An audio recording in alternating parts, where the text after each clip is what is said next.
your sanctuary for ancient wisdom and inner peace.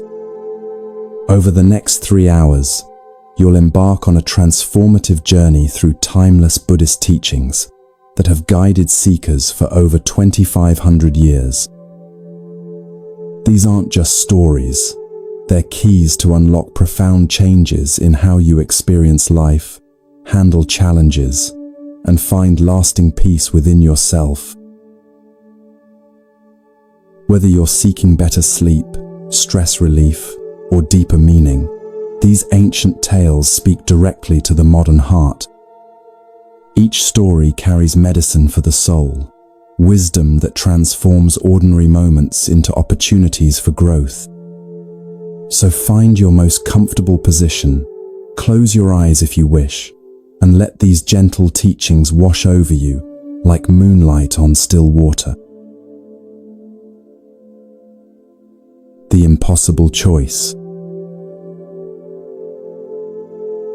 In a time when the world moves faster than ever, there lived a wealthy merchant who possessed everything one could desire. Grand houses filled with treasures, fertile lands stretching beyond the horizon, and most precious of all, 3 young children whose laughter filled his days with joy. Yet, like many of us, this father found himself constantly pulled away by the demands of his work, always chasing the next achievement. One afternoon, while the merchant was away attending to business matters, disaster struck his home. A terrible fire erupted, spreading with frightening speed through the wooden structure. When word reached the merchant, his heart nearly stopped. He raced home, finding the house completely engulfed in flames. But what horrified him most was the sight of his 3 children still inside, playing with their toys, completely oblivious to the danger surrounding them. "Children, come out immediately!" the father shouted with all his strength. "The house is on fire. You must leave now." But his desperate cries fell on deaf ears. The children, enchanted by their playthings, simply couldn't comprehend the urgency in his voice. Each second that passed felt like an eternity to the anguished parent. Realizing that direct warnings weren't enough, the clever father remembered something that never failed to capture his children's attention. With wisdom born from love, he called out in an excited voice, "Children, I have something wonderful waiting for you outside. There are beautiful toy carts here, magnificent goat carts, elegant deer carts, and powerful ox carts. Come quickly and choose whichever one captures your heart." The effect was immediate and magical. The children's eyes lit up with wonder and excitement. They dropped their toys and raced toward the door, their hearts pounding with anticipation rather than fear. In moments, they were safely outside, breathing fresh air and looking around eagerly for the promised treasures. "Father, where are the carts you promised?" the youngest child asked. The merchant smiled, his heart overflowing with gratitude. From behind the house, he brought forth a single cart, but what a cart it was! This wasn't just any ordinary toy. It was crafted from the finest materials, adorned with precious jewels, and decorated with silk that felt like clouds. It was more magnificent than anything he had described, surpassing even their wildest dreams. When Buddha shared this parable, he revealed something profound about human nature. The burning house represents our everyday suffering, the stress, anxiety, and endless dissatisfaction that consume our peace. Most of us, like the children, remain unaware of the dangers surrounding us. We become so absorbed in temporary pleasures that we cannot see how our attachments slowly burn away our happiness. Modern neuroscience confirms what Buddha taught. Our brains are wired to seek immediate gratification, often missing long-term consequences. The loving Father represents wise guidance, whether from teachers, books, or our own inner wisdom. Sometimes direct warnings about life's dangers aren't enough to motivate change. So wisdom uses skillful means, meeting us where we are, speaking in ways that resonate with our current understanding. The various carts represent different practices that help us grow, but the magnificent final cart represents something extraordinary, the discovery that peace was always available, more beautiful than we ever imagined. Right now, take a gentle breath and notice what's happening in your body. Ask yourself, what burning house am I living in today? Perhaps it's a toxic relationship, a stressful job, or endless scrolling through social media. Don't judge yourself. Simply observe with compassion. Here's your practice for this week. Each morning, spend 30 seconds asking yourself, what am I so absorbed in that I'm missing the bigger picture? Then take 3 conscious breaths, like stepping outside the burning house of unconscious living. Notice how this simple pause shifts your entire day. You're not trying to fix anything. You're simply developing the awareness to see clearly. This ancient story speaks directly to our modern predicament. We chase external achievements, the next promotion, relationship, or purchase, believing they'll bring lasting satisfaction. But like the children's toys, these pleasures are temporary distractions from deeper fulfillment. The Father's lie wasn't deception. It was compassionate guidance towards something infinitely more valuable. When you feel trapped in cycles of wanting and disappointment, remember the magnificent cart. True contentment isn't found in getting what you think you want, but in discovering the peace that was always available within you. The burning house of modern life, with its endless notifications, pressures, and distractions, cannot touch the sanctuary of awareness you carry everywhere. Tonight, as you rest in the gentle rhythm of your breath, consider that perhaps the escape you seek isn't to a different life, but to a different way of seeing the life you already have.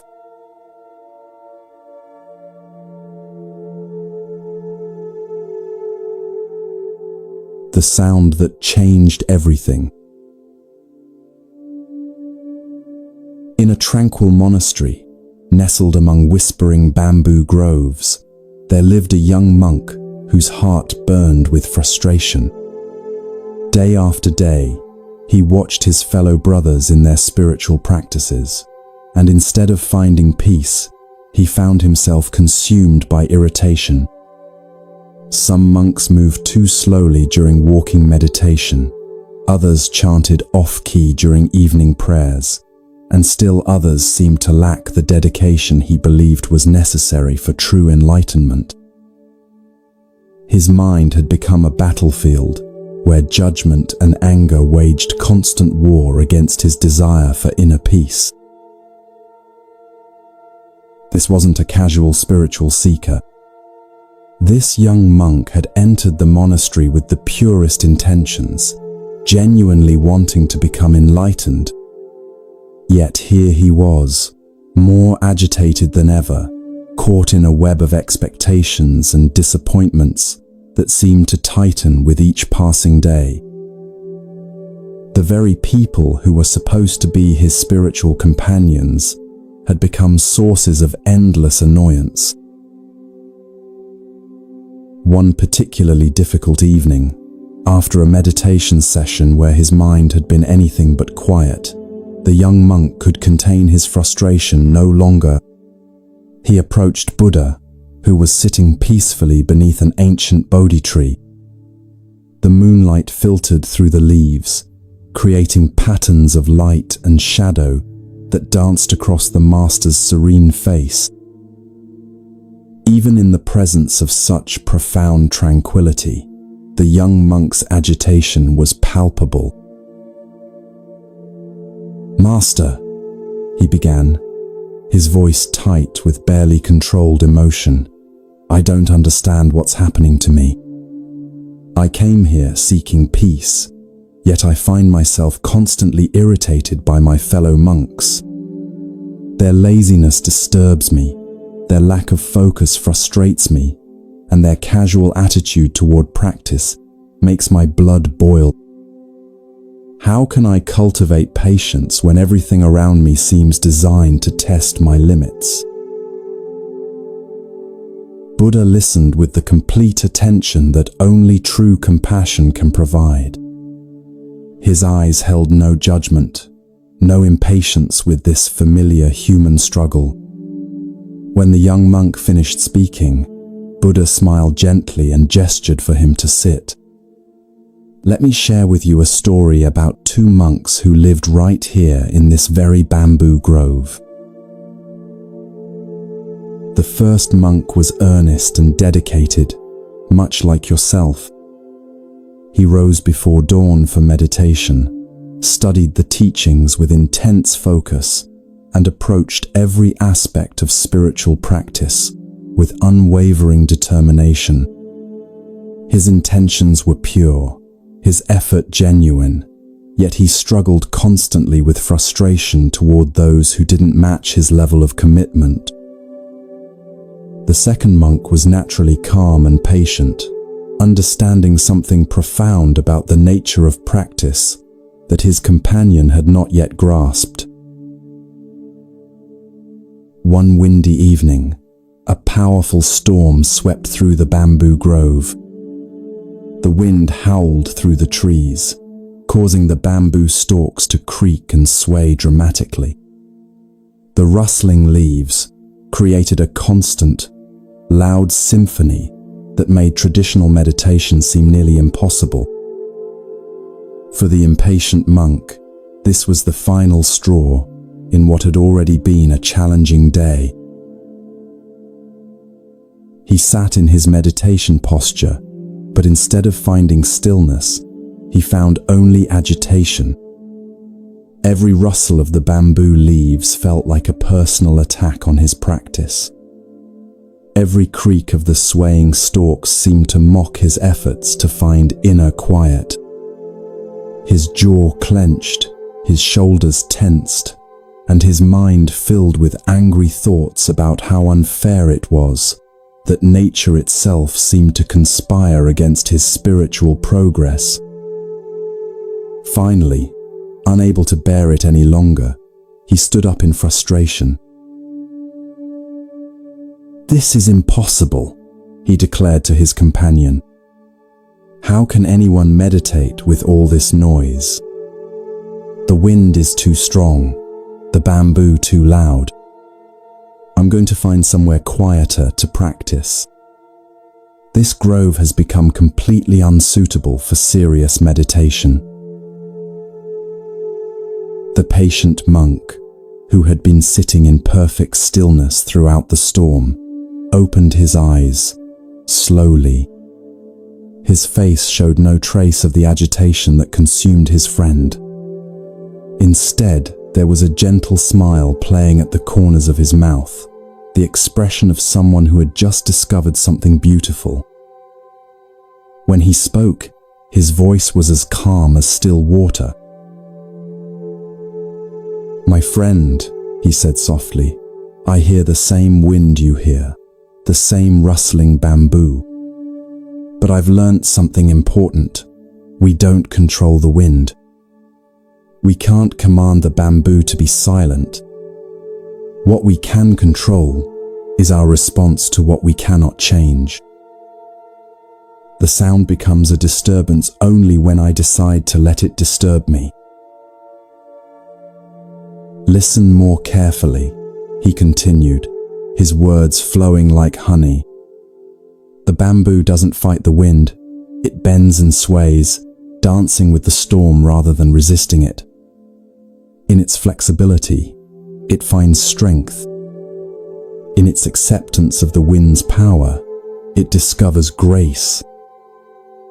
The same wind that agitates you has become music to me because I've learned to move with it rather than against it. Patience isn't about waiting for perfect conditions or hoping that other people will change to meet our expectations. True patience is the art of finding peace within chaos, stillness within movement, calm within the storm. When we cultivate this inner flexibility, we become like the bamboo, able to bend without breaking, to remain rooted while adapting to whatever conditions arise. This is what transforms ordinary moments into opportunities for profound wisdom. Buddha paused in his storytelling, allowing the young monk to absorb these insights. The night air was filled with its own gentle sounds, crickets singing, leaves whispering, the distant flow of a stream. These sounds, which might have once seemed like distractions, now felt like part of a larger symphony of existence. Modern neuroscience reveals something fascinating about patience. When we resist what's happening, our stress hormones spike, and our prefrontal cortex, the brain's wisdom center, goes offline. But when we practice acceptance, our nervous system naturally calms, and we access higher levels of creativity and insight.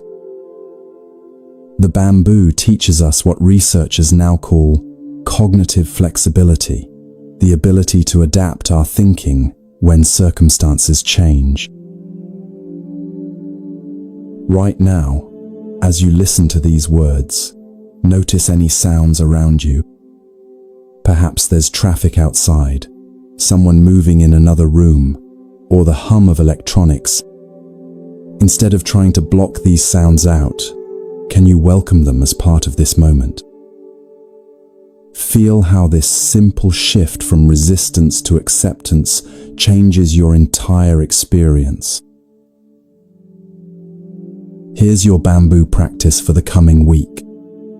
Each time you feel irritated by someone's behavior, whether it's a slow driver, a chatty co-worker, or a family member who doesn't do things your way, pause and ask yourself, how can I bend like bamboo in this moment? Take 3 conscious breaths and imagine yourself swaying with the wind of circumstances rather than fighting against it. Notice how this mental shift transforms both your stress level and your relationships. The young monk felt something profound shift within his heart. It was as if a tight knot of frustration had suddenly loosened, allowing space for something gentler to emerge. He realized that his agitation with others had been a reflection of his own inner rigidity, his unwillingness to accept the natural diversity of human temperaments.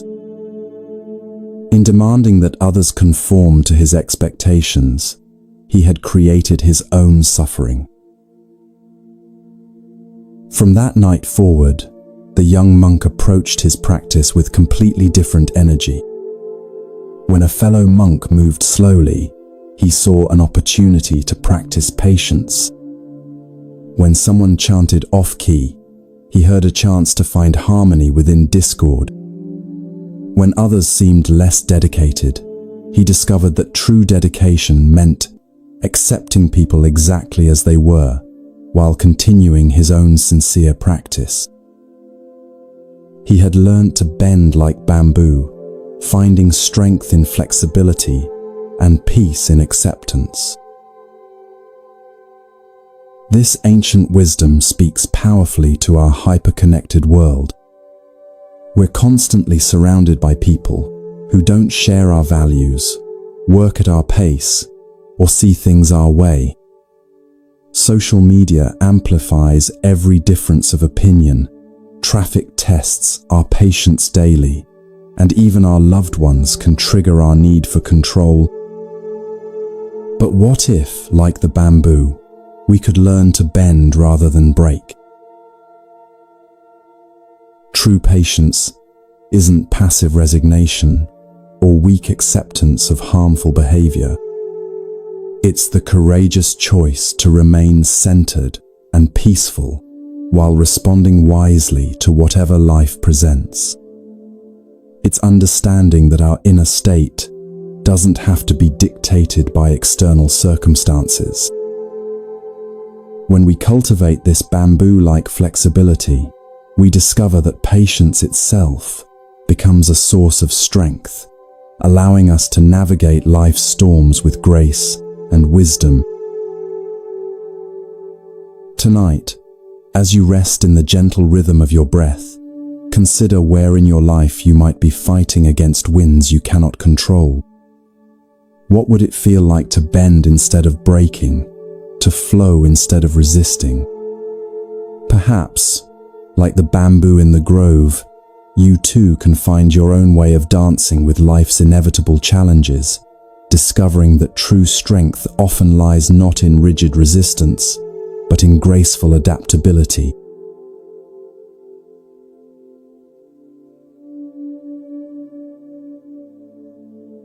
The search that led nowhere. In the misty mountains where ancient pines whispered secrets to the morning fog, there lived a young monk whose heart ached with a longing he couldn't quite name. For 3 years, he had devoted himself completely to meditation, study, and spiritual practice.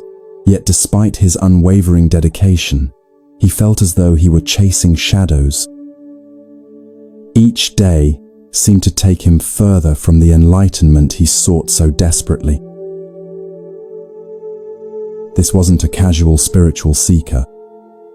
This young monk had sacrificed everything for his spiritual quest, leaving behind comfort, family, and career to pursue the deepest truths of existence.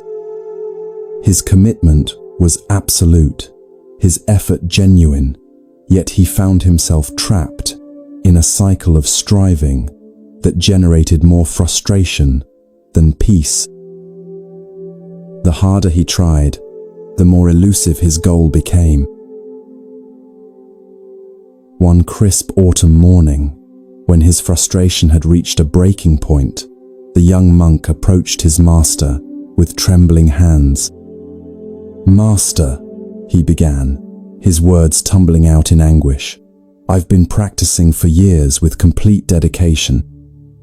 I meditate for hours, study every teaching, follow every instruction. Yet I feel further from enlightenment now than when I first arrived. What am I doing wrong?" The master looked up from his gardening, his weathered face showing gentle warmth. He gestured for the young monk to sit beside him on a weathered stone bench. "Let me tell you a story about a farmer who loved his ox more than anything else in the world. This farmer lived in a small village where his ox was not just a working animal, but his closest companion. Together, they had plowed countless fields and weathered many storms. The ox was strong and gentle, with wise eyes that seemed to understand the farmer's heart. In the evenings, the farmer would sit beside his faithful friend, feeling a peace that transcended words. One morning, the farmer woke to discover that his beloved ox had wandered away during the night.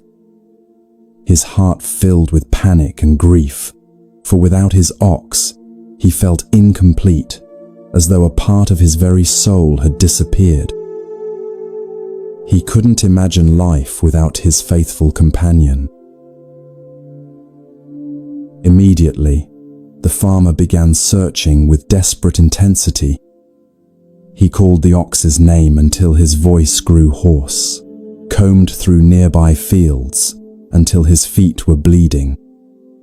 Days turned into weeks, and weeks into months, yet still he searched with unwavering determination. His fields went unplanted, his house fell into disrepair, but nothing mattered except finding what he had lost. One day, after months of fruitless searching, the exhausted farmer discovered fresh tracks at the edge of a dense forest. His heart leaped with joy, finally a real clue. These weren't just any tracks, they had the familiar gait he knew so well.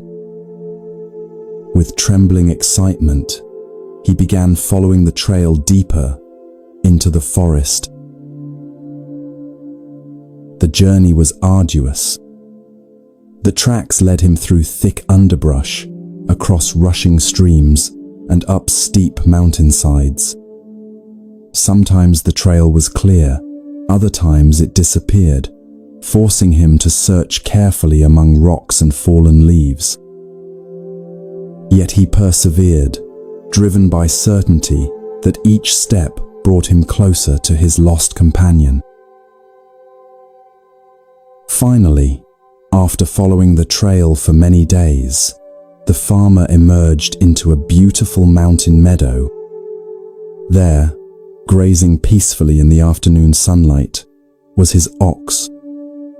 The animal looked up at his approach, and in its gentle eyes, the farmer saw the same wisdom and affection that had always been there. It was as if no time had passed at all. But as he drew closer, something profound began to dawn on him. The ox looked exactly the same, as always, strong, gentle, peaceful. It hadn't been lost or suffering during their separation. In fact, it seemed to radiate the same quiet contentment it had always possessed. The farmer realized that his beloved companion had never really been lost at all. As this understanding settled into his heart, an even deeper realization emerged. The desperate, frantic energy that had driven his search slowly dissolved, replaced by a profound sense of coming home. He sat down in the meadow beside his ox, feeling a peace deeper than any he had known before. It wasn't just that he had found his lost companion, he had rediscovered something within himself that had never actually been missing. The master paused, allowing the young monk to absorb the meaning. Modern psychology calls this the hedonic treadmill, our tendency to believe happiness lies in the next achievement, relationship, or experience. We exhaust ourselves chasing external goals, not realizing that contentment was always available in the present moment. Neuroscientists have discovered that our brains are naturally wired for seeking, but true fulfillment comes from learning to rest in being. This ox represents your true nature, your inherent peace, wisdom, and completeness, the master continued softly. At the beginning of your spiritual journey, you felt like something precious was missing. So you began searching with great intensity, following every teaching and practice.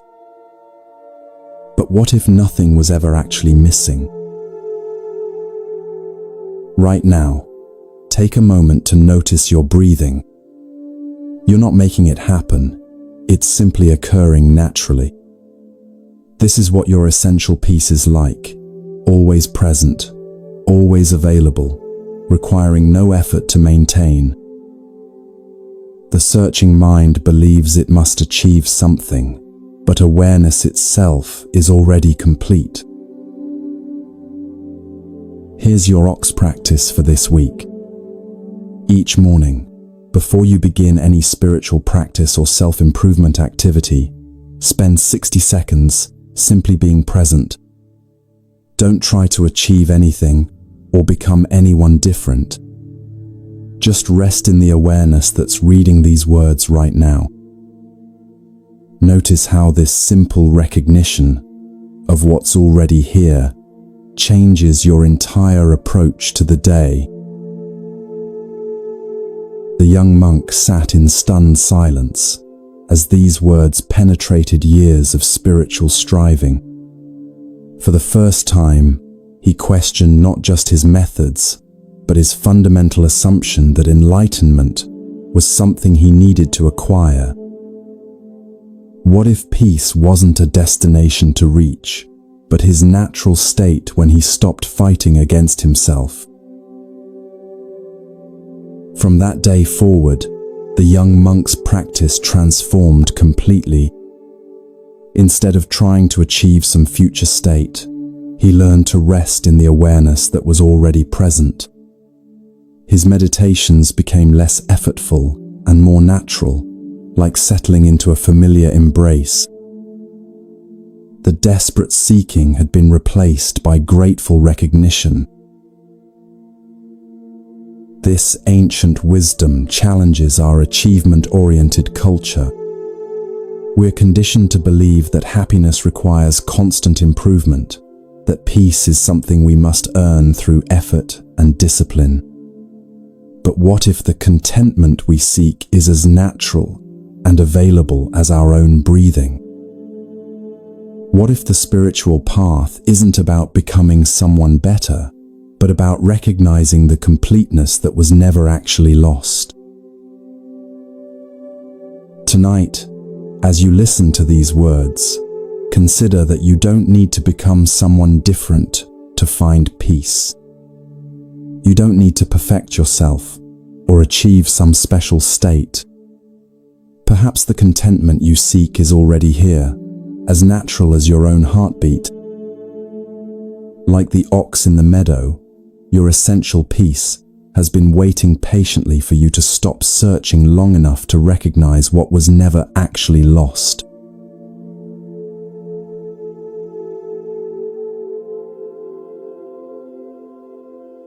The mirror that showed everything. A young monk wandered through life, carrying an invisible burden that grew heavier with each passing day. His mind had become a battleground where anger, jealousy, and pride waged constant war against his desire for inner peace. No matter how many hours he spent in meditation or how fervently he prayed, these unwelcome emotions kept arising like weeds in a carefully tended garden. He felt like a failure, convinced that true monks should be pure and calm, untouched by such disturbing feelings.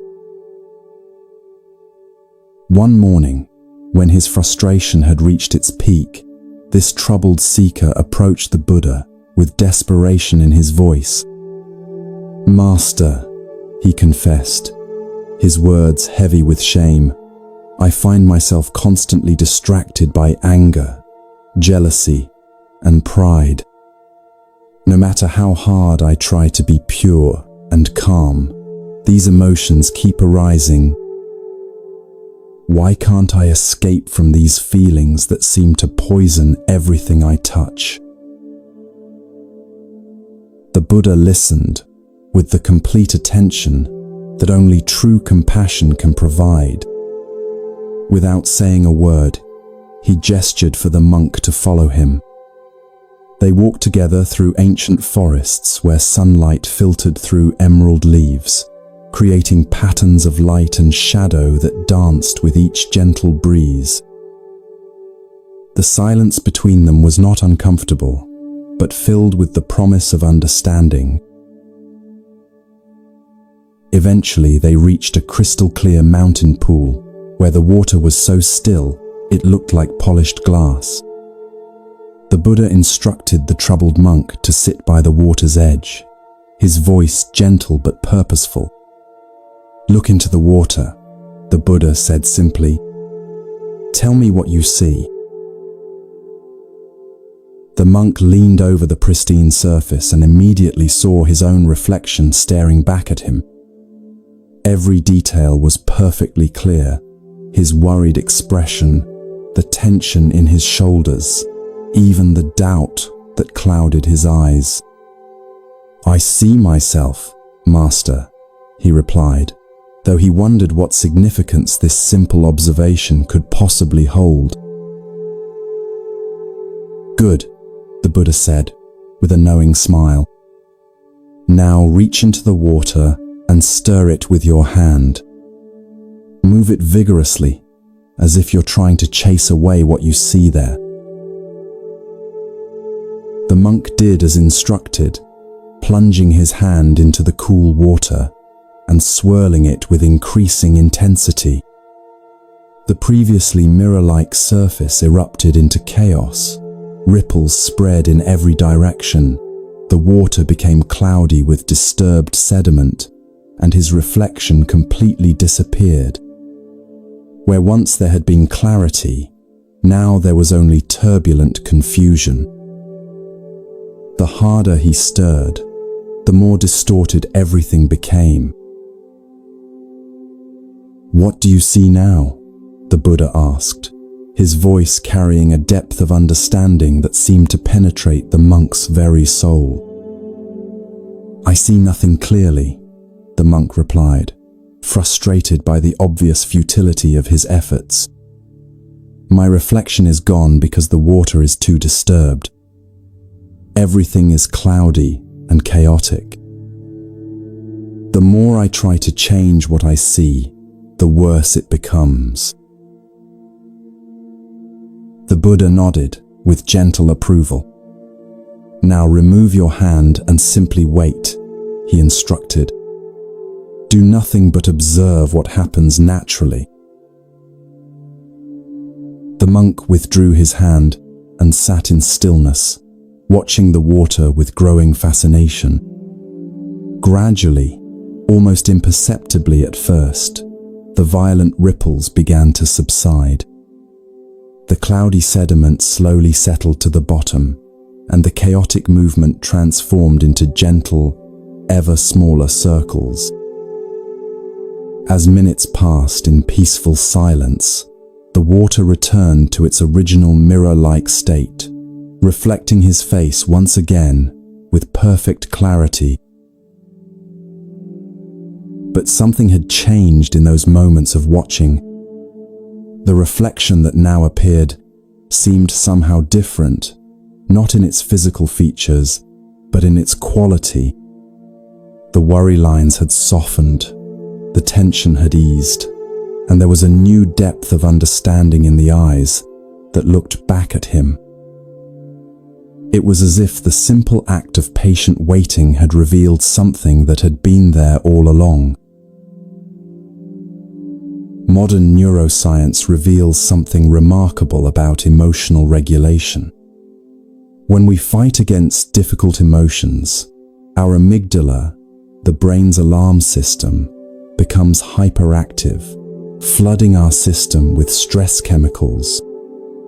But when we practice what researchers call mindful observation, our prefrontal cortex naturally calms the emotional storm.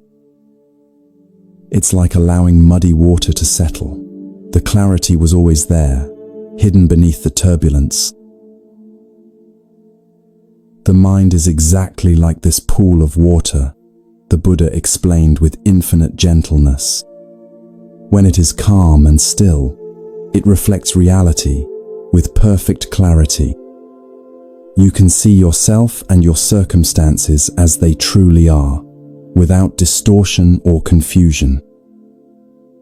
But when it becomes disturbed by emotions like anger, jealousy, or pride, it becomes cloudy and chaotic, making it impossible to see anything clearly. Right now, as you listen to these words, Notice what emotions might be present in your awareness. Perhaps there's frustration about something that happened today, worry about tomorrow, or judgment about yourself.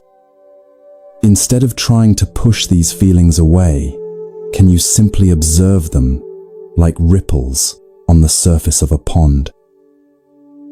Notice how this gentle attention, without trying to fix or change anything, naturally allows the turbulence to begin settling. Here's your mirror practice for this week. When you notice strong emotions arising, anger at a difficult person, jealousy over someone's success, or pride about your achievements, imagine you're looking into that mountain pool. Ask yourself, am I stirring the water right now, or am I allowing it to settle? Then take 3 slow breaths, giving the emotion space to exist without resistance. Watch how this simple shift from fighting to observing transforms your entire emotional experience. True wisdom comes from learning a different approach entirely, the Buddha continued. Instead of fighting against your emotions, observe them with patience and compassion. Watch them arise without judgment, exist without resistance, and pass away without attachment. Like ripples in water, all emotions are temporary by nature. They will settle naturally if you simply allow them the space to do so. The young monk felt a profound shift occurring within his understanding. For years, he had been at war with his own mind, trying to force away any emotion that didn't match his ideal of spiritual purity. But now he began to see that this very struggle had been the source of his suffering. His emotions weren't enemies to be defeated, but natural phenomena to be understood and accepted. From that day forward, the young monk's entire approach to his inner life transformed. When anger arose, instead of fighting it, he would observe it with curious attention. When jealousy appeared, he would watch it with patient compassion. When pride surfaced, he would notice it without judgment. And gradually, he discovered that these emotions, when met with awareness rather than resistance, would naturally subside like ripples returning to stillness. This ancient wisdom speaks directly to our emotionally turbulent modern world. We live in a culture that often treats difficult feelings as problems to be solved immediately through medication, distraction, or positive thinking. Social media amplifies every emotional reaction, and we're constantly bombarded with messages that we should always feel good. But what if the solution isn't in fighting our emotions, but in learning the art of patient, compassionate observation? Tonight, as you rest in the gentle rhythm of your breathing, consider how you might approach your own difficult emotions differently. What would it feel like to stop stirring the water of your mind and instead allow it to settle naturally? Perhaps you'll discover, as the young monk did, that beneath all the temporary turbulence lies a clarity that was never actually disturbed, a mirror-like awareness that reflects reality with perfect peace when given the chance to simply be.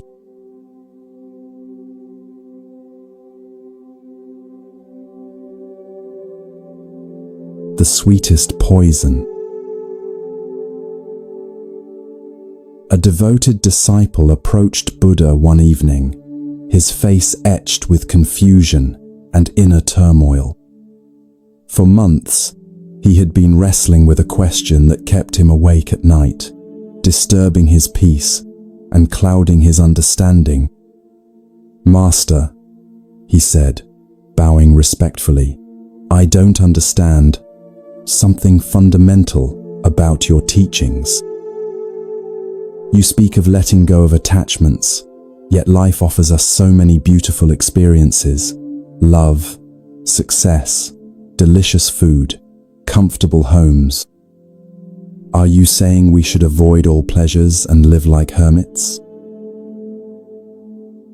The Buddha's eyes sparkled with understanding, recognizing the sincere confusion of someone genuinely seeking wisdom. Instead of answering directly, he gestured for the disciple to walk with him through the moonlit forest. "Let me share with you a story," the Buddha said, his voice carrying the gentle authority of profound insight. "About a hunter who understood the art of patient deception. This hunter was known throughout the region for his cunning and skill. Unlike other hunters who relied on force or speed, he had mastered the subtle art of temptation. He understood that the most effective traps weren't built with sharp teeth or heavy nets, but with irresistible bait. His secret weapon was honey, pure, golden, impossibly sweet honey that could draw any creature from miles away. One morning, the hunter ventured deep into the forest, where a magnificent deer had been spotted. This wasn't an ordinary animal. It was graceful, intelligent, and incredibly cautious. Previous hunters had failed to capture it because they had tried to overpower it with brute force. But this hunter knew that the most powerful trap is one the victim walks into willingly. He found a fresh green leaf and carefully spread a thin layer of honey across its surface. The honey gleamed like liquid gold in the dappled sunlight, its aroma sweet and enticing. But hidden within this natural candy was a deadly poison, colorless, odorless, and completely undetectable. To any passing creature, this would appear to be nothing more than nature's perfect gift. The hunter placed the leaf along a well-traveled forest path and retreated to watch from behind the trees. Hours passed in patient silence until finally the beautiful deer emerged from the undergrowth. It moved with natural grace, alert to every sound and scent, its survival instincts honed by years of avoiding danger. Yet when the sweet aroma of honey reached its nostrils, something shifted in its careful demeanor. The deer approached the leaf cautiously, its natural wisdom warring with the powerful allure of the unexpected treat. It circled the offering several times, testing the air for any sign of danger. Finding nothing alarming, it tentatively extended its tongue and took the smallest possible taste. The honey was everything the aroma had promised, sweet beyond imagination, satisfying in a way that forest fare could never match.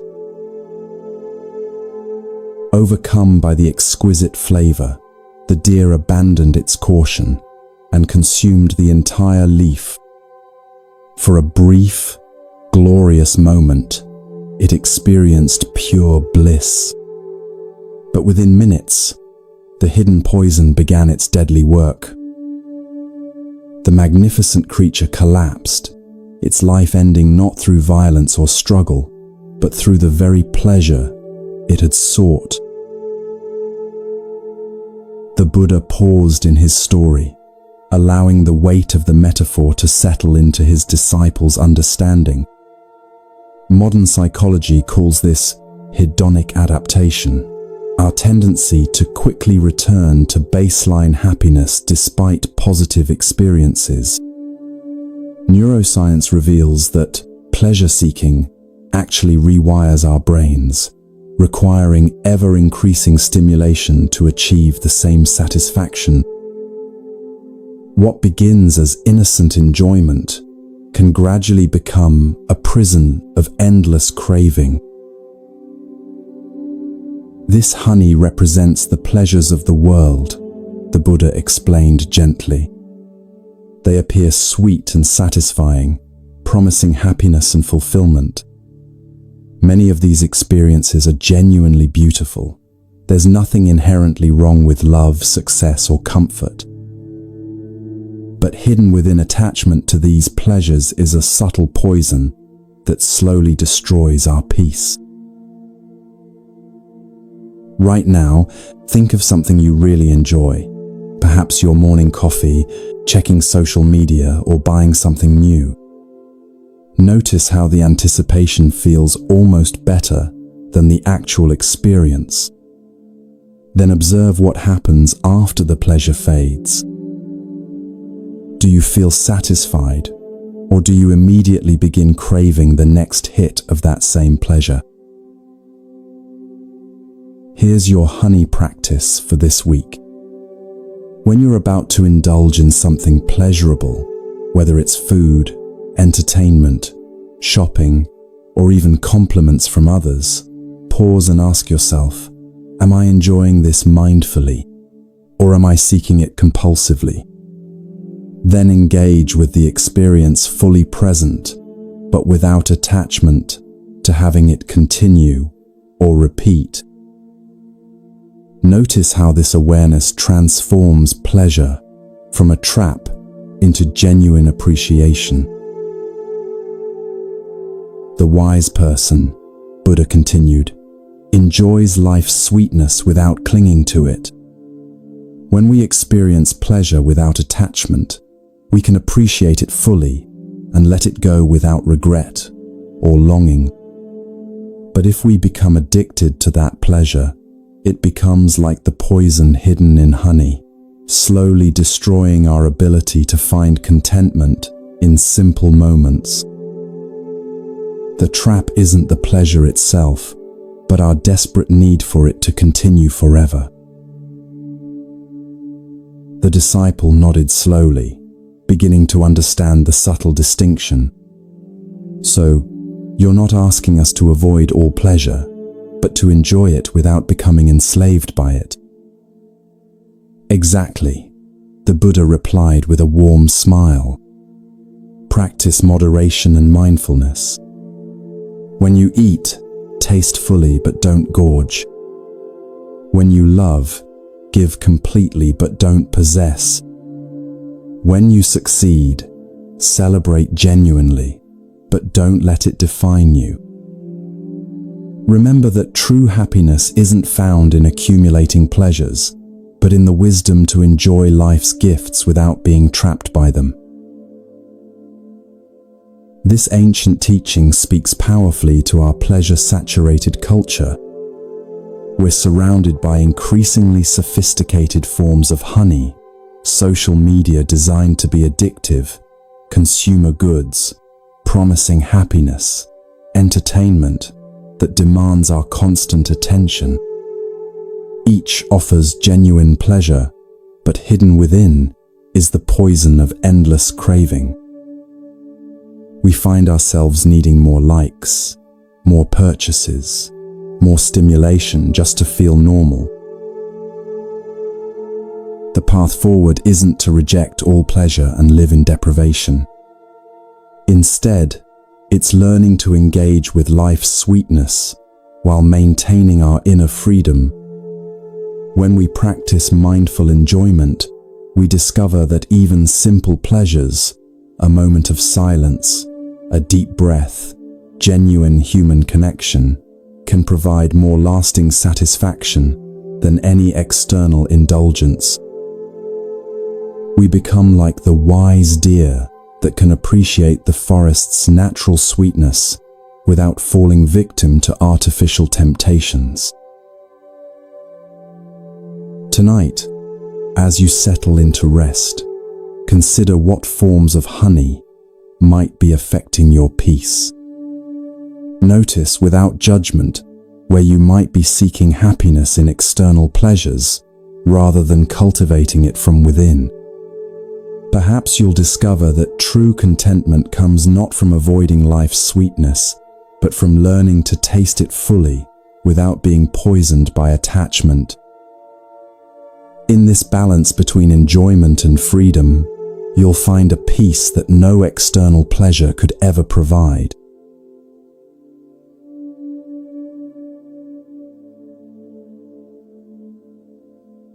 The fast that starved the soul. In a remote mountain monastery, there lived a monk whose dedication to spiritual practice had become legendary among his brothers. Day after day, he pushed his body to its absolute limits, believing that the path to enlightenment lay through the complete denial of all physical needs. He ate only the smallest portions of food, slept on the hardest surfaces, and subjected himself to increasingly severe deprivations. Other monks admired his discipline, yet something profound was missing from his practice. This monk's fasting had become extreme beyond all reason. He would go for days consuming nothing but water, his body growing thinner and weaker with each passing week. His skin stretched tight over protruding bones, his eyes sank deep into their sockets, and his movements became slow and labored. Yet he remained convinced that by punishing his flesh, he was purifying his spirit and drawing closer to the divine. One scorching afternoon, as the monk sat in meditation near the monastery entrance, a young village boy passed by carrying a bundle of food for his family. The child noticed the monk's frighteningly gaunt appearance and stopped, his innocent eyes filled with genuine concern. "Sir," the boy asked with the directness that only children possess, "why are you so thin and tired? Have you not eaten?" The contrast between the child's healthy glow and the monk's skeletal frame was startling. The monk looked down at the boy with hollow eyes that held both pride and exhaustion. "I am fasting to free myself from worldly desires," he replied in a voice barely above a whisper. "Food is a source of attachment, and by abstaining from it, I hope to reach enlightenment. The body's needs distract us from spiritual truth, so I deny them completely." The young boy's face showed confusion mixed with compassion. He looked down at the simple meal he carried, nothing elaborate, just rice and vegetables his mother had prepared with love. Without hesitation, this child made a decision that would change everything. "Please have some of this," he offered, extending a portion of his family's food toward the starving monk. "It may not be much, but it will give you strength." The monk was stunned by this unexpected act of kindness. His rigid mind, so focused on self-denial, struggled to process this simple gesture of human compassion. Here was a child, untrained in spiritual practices, offering freely what the monk had been denying himself for months. Something in the boy's earnest eyes melted a barrier the monk hadn't even known he'd built around his heart. After a long moment of internal struggle, the monk accepted a small portion of the offered food. As he chewed slowly, savoring not just the nourishment, but the love with which it had been given, he felt something he hadn't experienced in months. It wasn't just physical energy returning to his depleted body. It was a warmth in his heart, a reconnection to the human family he had isolated himself from. Tears began to flow down his sunken cheeks as he realized what he had been missing. Modern research reveals something crucial about extreme self-deprivation. When we deny basic needs, our brains enter survival mode, actually making us less capable of empathy, creativity, and spiritual insight.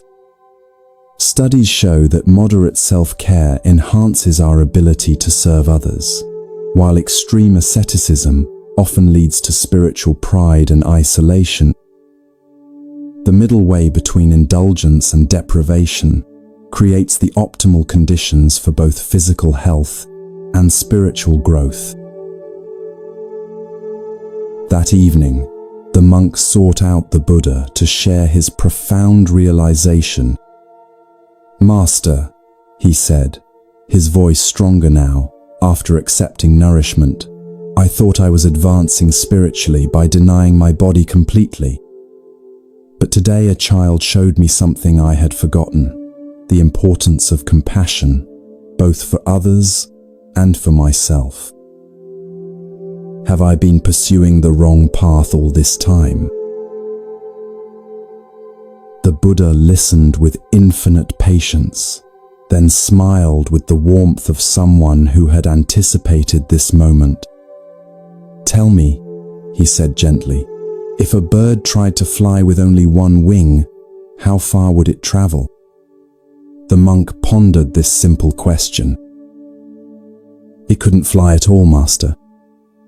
A bird needs both wings to soar."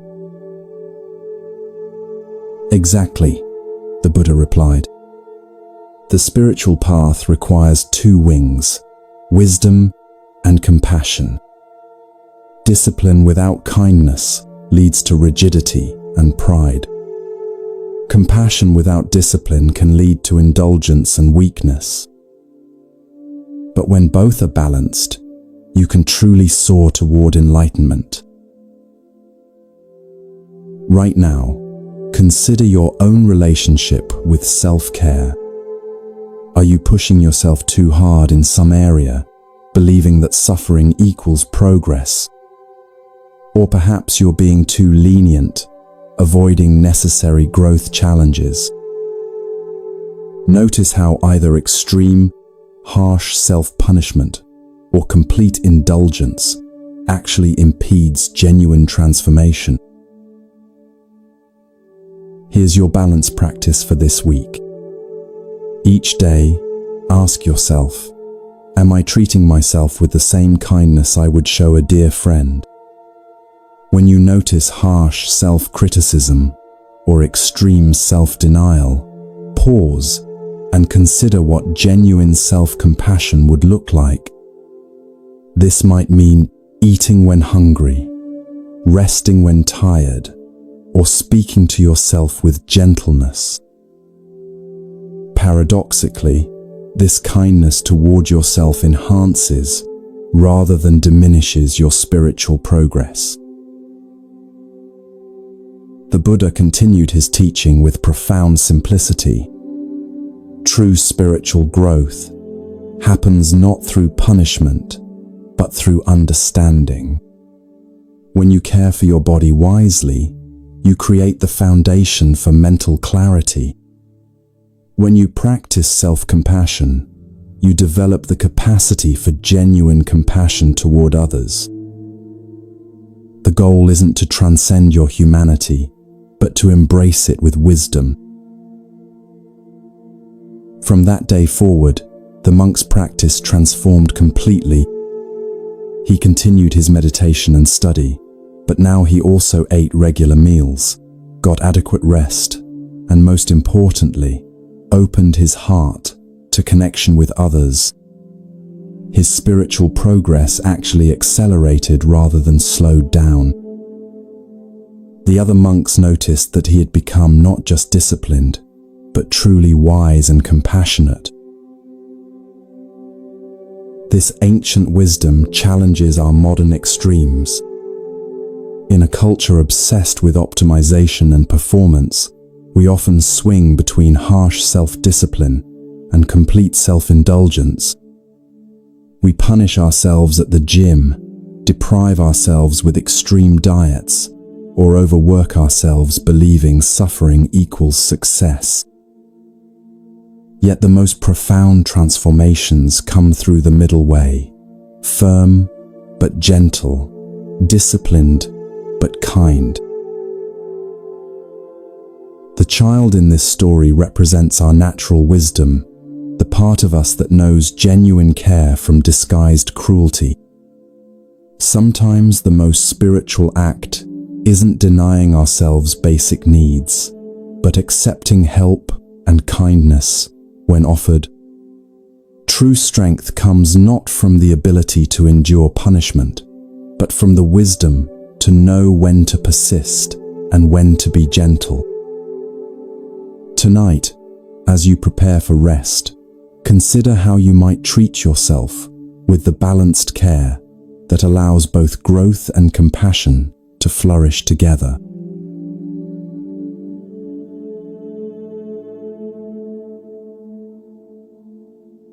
The gift that cost everything. In a prosperous kingdom where gold flowed like rivers and palaces touched the clouds, there ruled a king whose generosity had become the stuff of legends. Every day, crowds gathered at his palace gates, and every day he gave freely to anyone who asked. Food for the hungry, shelter for the homeless, medicine for the sick, his kindness knew no boundaries. Yet unknown to his subjects, this king was about to face a test that would reveal the true depth of his compassionate heart. This wasn't mere political charity or calculated goodwill. The king genuinely believed that his wealth and power existed solely to serve others. He slept on simple bedding while ensuring his people had comfortable homes. He ate modest meals, while his royal kitchens fed hundreds of visitors daily. His treasuries emptied and refilled constantly, as he gave away fortunes without a second thought. One morning, as golden sunlight illuminated the marble corridors of his palace, a mysterious figure appeared at the royal court.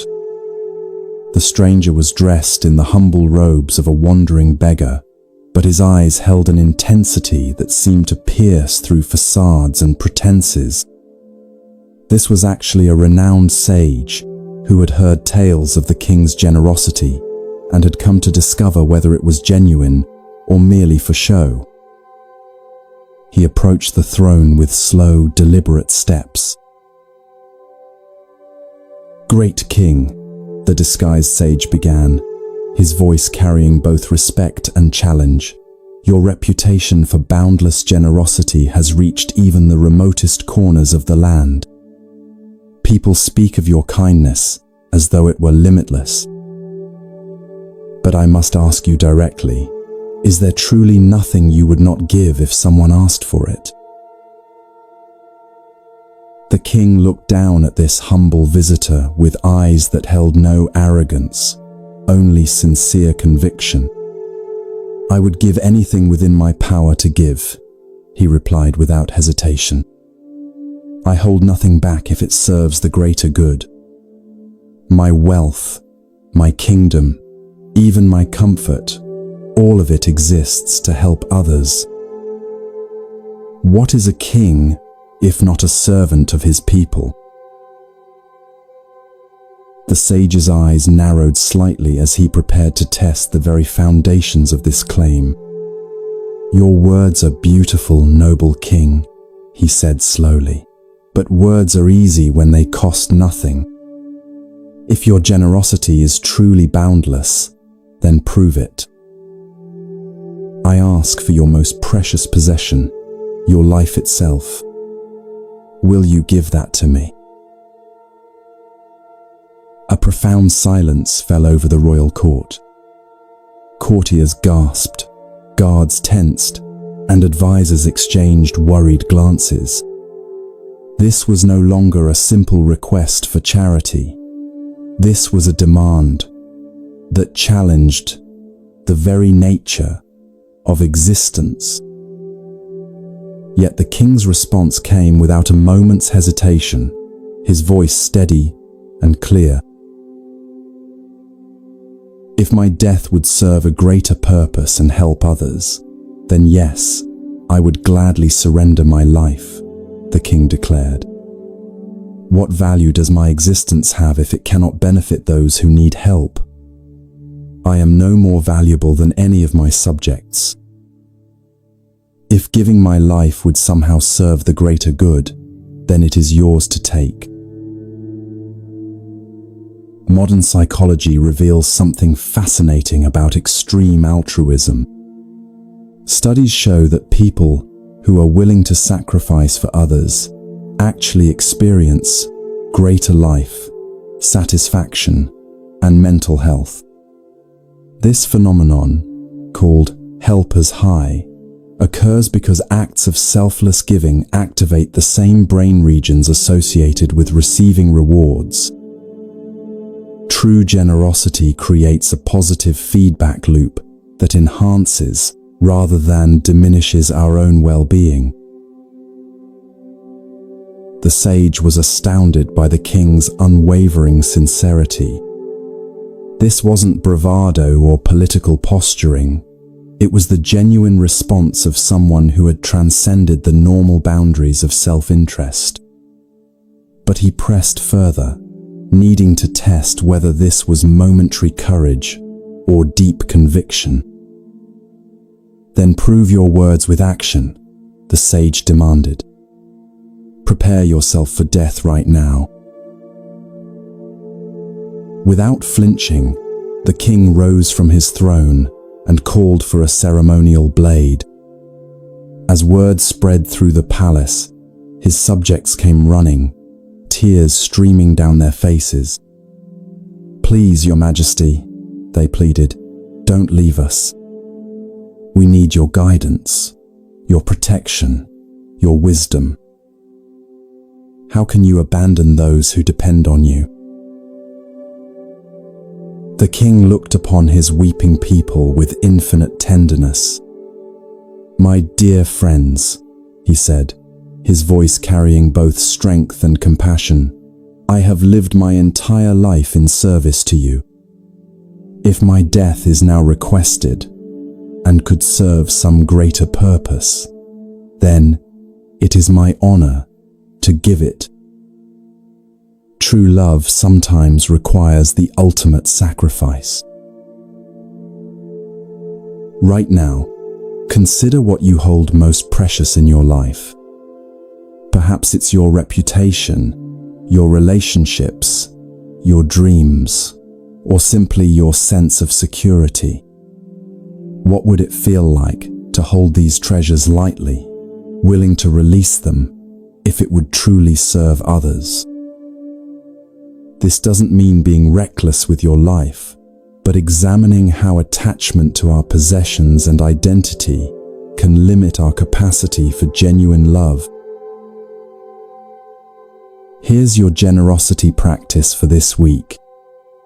Each day, identify one thing you're holding too tightly, perhaps your need to be right, your desire for recognition, or your attachment to a particular outcome. Practice releasing your grip on this attachment, even just slightly. Notice how this letting go doesn't diminish you, but actually creates more space for joy and connection. True generosity begins with loosening our desperate grasp on what we think we need to be happy. As the king prepared for what he believed would be his final moments, something extraordinary happened. The beggar threw off his disguise, revealing himself as the sage he truly was. His face shone with admiration and deep respect. "Noble king," he declared, "I do not want your life. I wanted only to witness whether your generosity was authentic or performed for others to see. You have shown me the rarest quality in human existence, a heart truly free from selfish attachment." The sage continued, his voice filled with wonder. "Most people give only what they can afford to lose. You were prepared to give what you could not afford to lose. This is the difference between charity and true compassion. Your willingness to sacrifice everything shows that you understand the deepest truth. We find our greatest fulfillment not in holding on to life, but in offering it freely for the benefit of others. This ancient story challenges our modern understanding of self-care and personal boundaries. We're often told to put ourselves first, yet the deepest satisfaction comes from moments when we transcend narrow self-interest. The king's willingness to give everything wasn't self-destructive. It was the natural expression of a heart that had discovered its connection to all life. When we truly understand that our well-being and others' well-being are inseparable, generosity becomes not a burden, but a joy. Tonight, as you reflect on this tale of ultimate generosity, consider how you might live with greater openness and less attachment. What would change in your daily life if you truly believed that giving enhances rather than diminishes your own happiness? Perhaps you'll discover that the path to genuine fulfillment lies not in accumulating and protecting, but in sharing freely the gifts you've been given.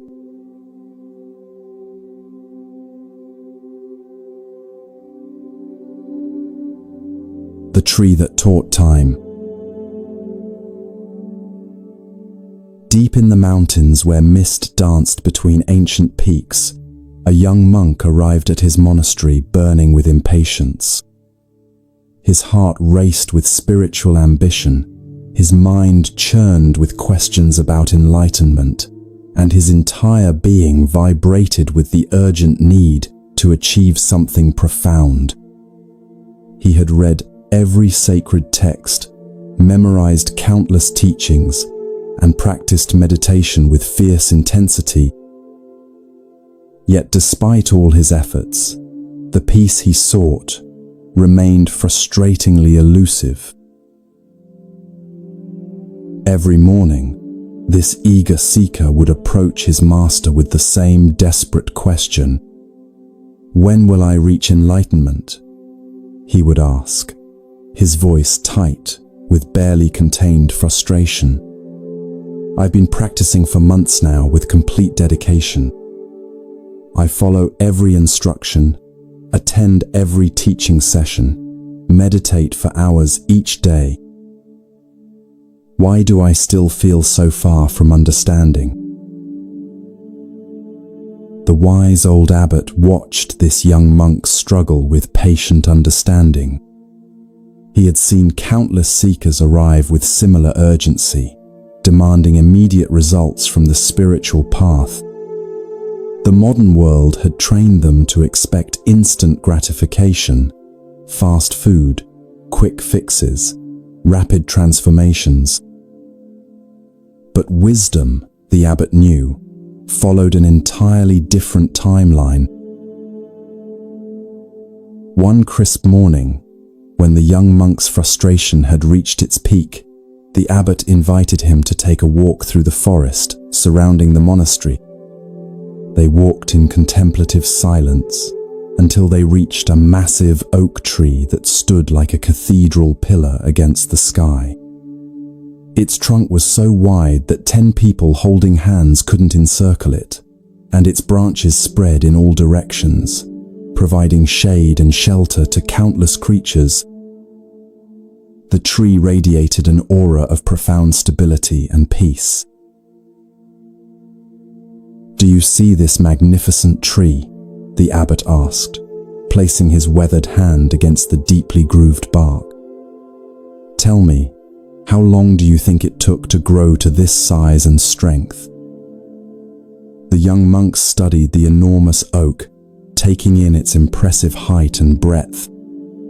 "I suppose it must have taken many decades, perhaps even a century or more," he replied, though he couldn't understand what this had to do with his spiritual question. The abbot nodded thoughtfully. Indeed, this tree has been growing for over 200 years. It began as a tiny acorn, no bigger than your thumb. Year by year, season by season, it extended its roots deeper into the earth and stretched its branches higher toward the sky. It weathered countless storms, endured years of drought, and persevered through harsh winters when growth seemed impossible. But here's what's remarkable, the abbot continued, his voice carrying the weight of deep understanding. This tree never once grew frantically. It never pushed itself to grow faster than its natural rhythm. It simply remained present each moment, drawing nourishment from the soil, reaching toward the light, responding to the changing seasons with perfect patience. Its strength comes precisely from this unhurried, steady growth. Modern neuroscience reveals something profound about how lasting change occurs in our brains. Neural pathways that support deep transformation require time to develop and strengthen. Rushing the process actually impedes progress, while patient consistency allows new patterns of thinking and being to become permanently established. Like the tree's growth rings, wisdom develops layer by layer, each experience adding depth and resilience to our understanding.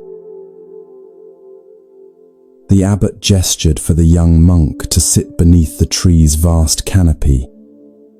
Your spiritual journey is exactly like this tree's growth, he explained gently. Enlightenment cannot be forced or hurried. It unfolds naturally when we provide the right conditions, regular practice, patient persistence, and acceptance of our current stage of development. The more you grasp after quick results, the more you disturb the natural process of awakening. Right now, notice your own relationship with time and growth. Are you pushing yourself impatiently toward some goal, believing that urgency will accelerate your progress? Take a deep breath and feel yourself settling into this present moment. Like the tree, you're growing even when you can't see immediate evidence of change. Here's your tree practice for this week. Each morning, spend 2 minutes simply being present without trying to achieve anything. Imagine yourself as a tree, drawing nourishment from this moment while remaining open to natural growth. When impatience arises, remind yourself that the most powerful transformations happen gradually, below the surface of consciousness. Trust that consistent presence creates the perfect conditions for wisdom to emerge naturally. The tree teaches us about the power of patient presence, the abbot continued, running his fingers along the textured bark. See how deeply its roots extend into the earth. These roots weren't established overnight. They grew slowly, steadily, finding nourishment and stability in the depths. Similarly, your spiritual roots need time to develop. Each day of practice, each moment of mindfulness, each small act of compassion strengthens these invisible foundations. The young monk sat quietly, feeling something shift in his understanding. For the first time in months, the urgent pressure in his chest began to ease. He realized that his impatience had been like trying to force a flower to bloom by pulling on its petals. True growth required patience, trust, and acceptance of natural timing. But how will I know if I'm making progress? the young monk asked, his voice now softer and more curious than demanding. The abbot smiled warmly. The tree doesn't measure its daily growth, yet it never stops growing. Progress in spiritual practice is often invisible from day to day, but clearly evident when viewed over longer periods. Focus not on reaching some future state, but on fully inhabiting each moment of practice. Like the tree, find joy in the process itself rather than fixating on distant goals.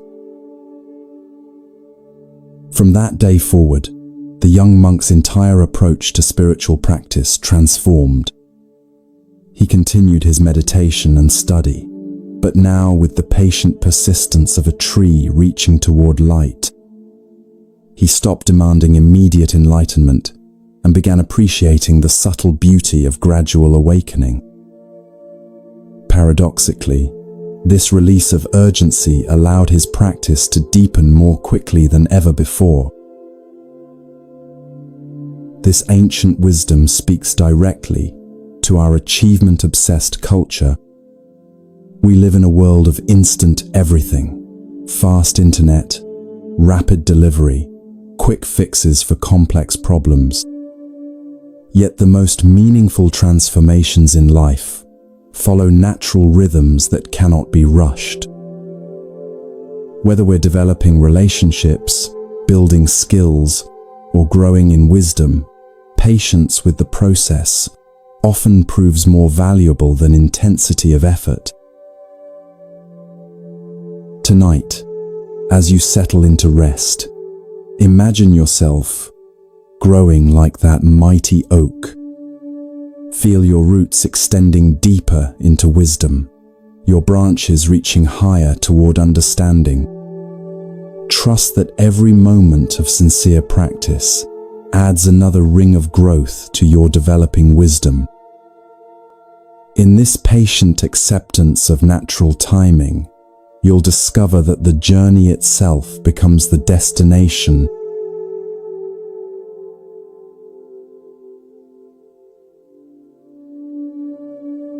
The man who had everything and nothing. There once lived a merchant whose wealth could have purchased entire kingdoms. His warehouses overflowed with silks from distant lands. His vaults glittered with precious gems, and his estates stretched beyond the horizon.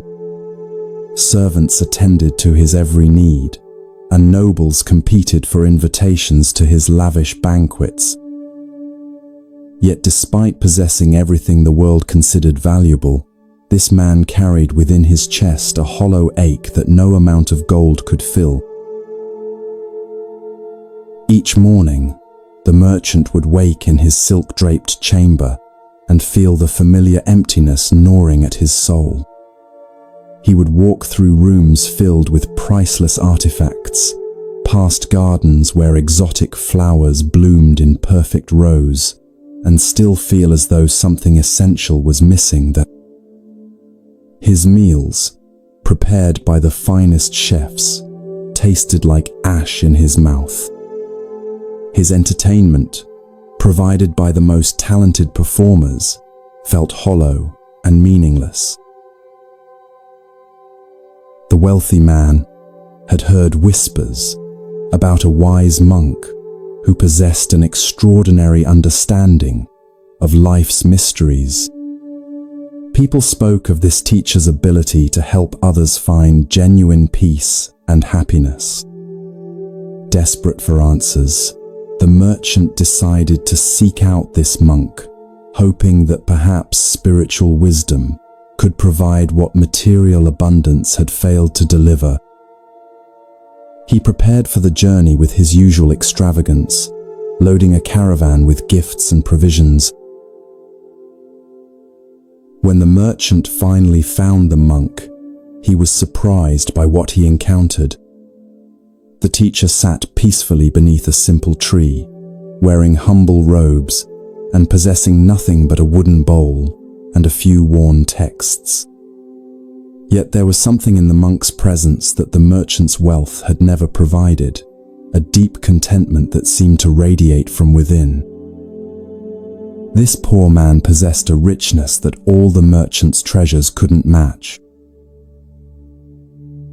"Revered teacher," the merchant began, bowing respectfully despite his higher social status, "I have everything a person could wish for: wealth beyond measure, status, luxury, and comfort.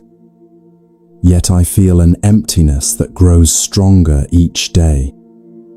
I've tried to fill this void with more possessions, grander experiences, and greater achievements.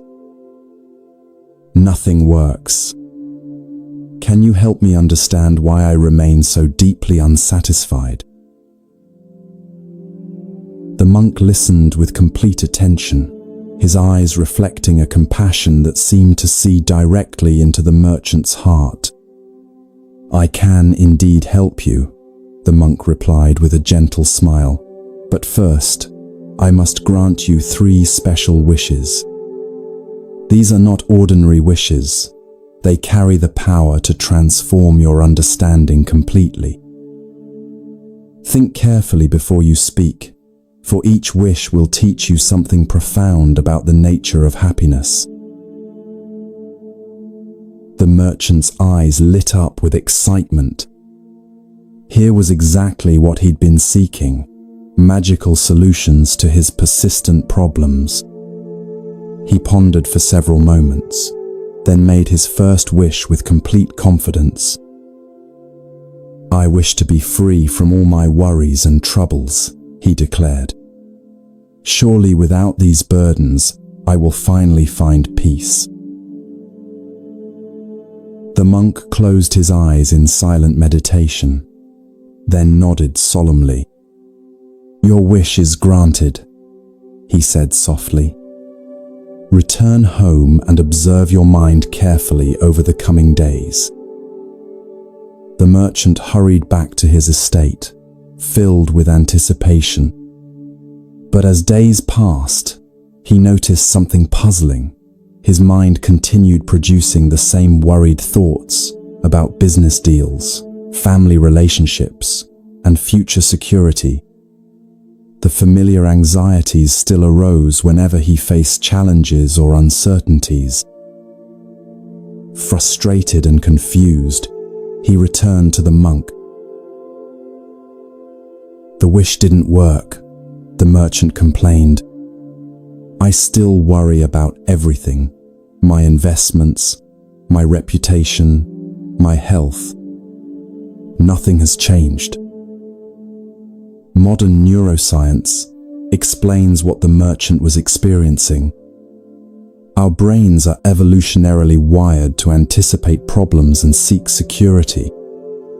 Worry isn't an external force that can be magically removed. It's a natural function of human consciousness.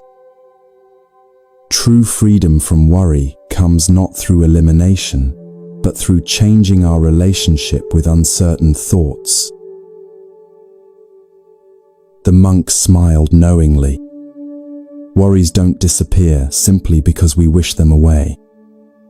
They arise from our attachment to controlling outcomes we cannot control. Real peace comes from understanding that uncertainty is life's natural state and learning to rest comfortably within that uncertainty. Feeling somewhat foolish but still hopeful, the merchant made his second wish. "Then I wish to be free of all my desires. If wanting things makes me restless, I'll eliminate wanting altogether." Again, the monk granted the wish through silent meditation. The merchant returned home, determined to suppress all desires. But he quickly discovered that wanting arose as naturally as breathing. He still desired good food when hungry, comfort when tired, and success in his endeavors. Fighting against these natural impulses only created more internal conflict. Back at the monk's tree, feeling more frustrated than ever, the merchant demanded an explanation. "Why do these wishes fail to work?" he asked. "Desires, like worries, are part of human nature," the monk explained patiently. "Trying to eliminate them by force is like trying to stop a river from flowing. Wisdom lies not in destroying desire, but in understanding its impermanent nature and not being enslaved by it." The merchant sat quietly, beginning to sense a pattern in these failures. Something deeper was being revealed about the nature of his seeking. For his final wish, he chose carefully. "I wish to understand myself," he said with new humility. "I want to see clearly why I remain restless despite having everything I thought I wanted." The monk's eyes sparkled with approval. "Now you have made a truly wise wish," he said warmly. Through patient teaching and guided reflection, the monk helped the merchant recognize a profound truth. His emptiness didn't stem from lacking external things, but from not understanding his own nature. He had been trying to fill an inner void with outer acquisitions, like attempting to quench thirst by collecting beautiful cups instead of drinking water. Here's your understanding practice. Notice when you feel that familiar sense of something missing. Instead of immediately seeking external solutions, pause and ask, what am I really looking for beneath this wanting? Often, we'll discover we're seeking feelings, security, love, purpose, peace that no possession can provide. These treasures are already available within our own awareness. The merchant's transformation wasn't about acquiring new insights, but recognizing what had always been present. His wealth remained the same, his circumstances unchanged, but his relationship to them shifted completely. He discovered that contentment wasn't a goal to achieve, but his natural state when he stopped constantly reaching for something else. Returning to his estate, the merchant found that his possessions now felt like tools rather than sources of identity. Food satisfied hunger without promising eternal happiness. Success brought pleasure without becoming a desperate need. The hollow ache had been filled, not by adding something new, but by recognizing the completeness that was always already there. What strikes you most about this merchant's journey? Perhaps it's the recognition that our deepest longing isn't for more experiences, but for the peace that comes from truly knowing ourselves. In a world constantly selling us solutions to problems we didn't know we had, this ancient wisdom points toward the treasure that requires no purchasing, the contentment of understanding our own complete nature.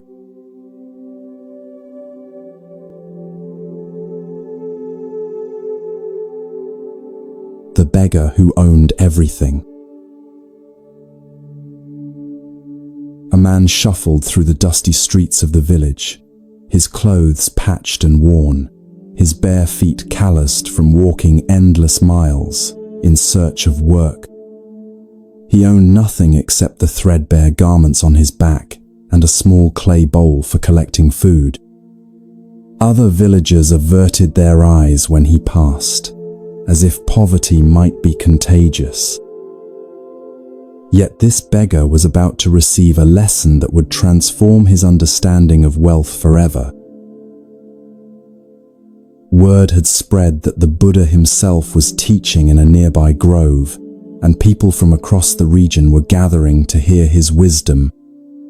The beggar, despite feeling unworthy among the well-dressed crowds, found himself drawn to the teacher's presence. Perhaps, he thought, even someone as lowly as himself might benefit from hearing these sacred teachings.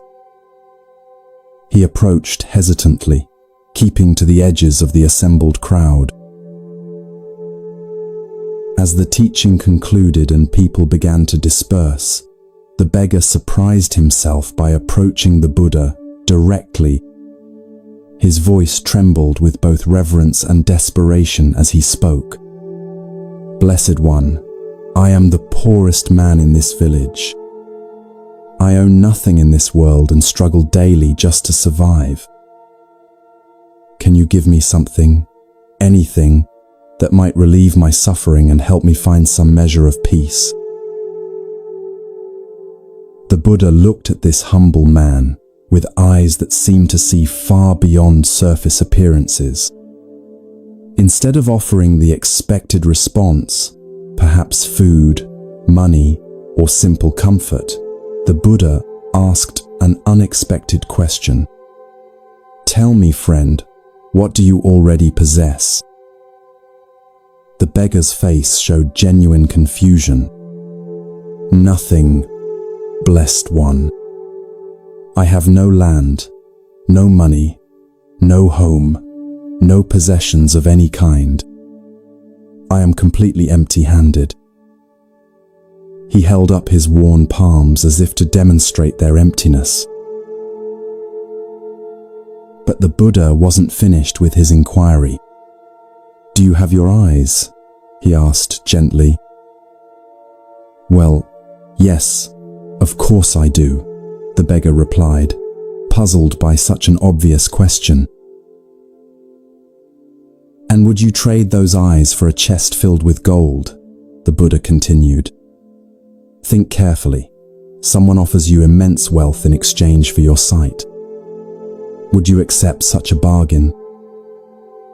The beggar recoiled at the suggestion.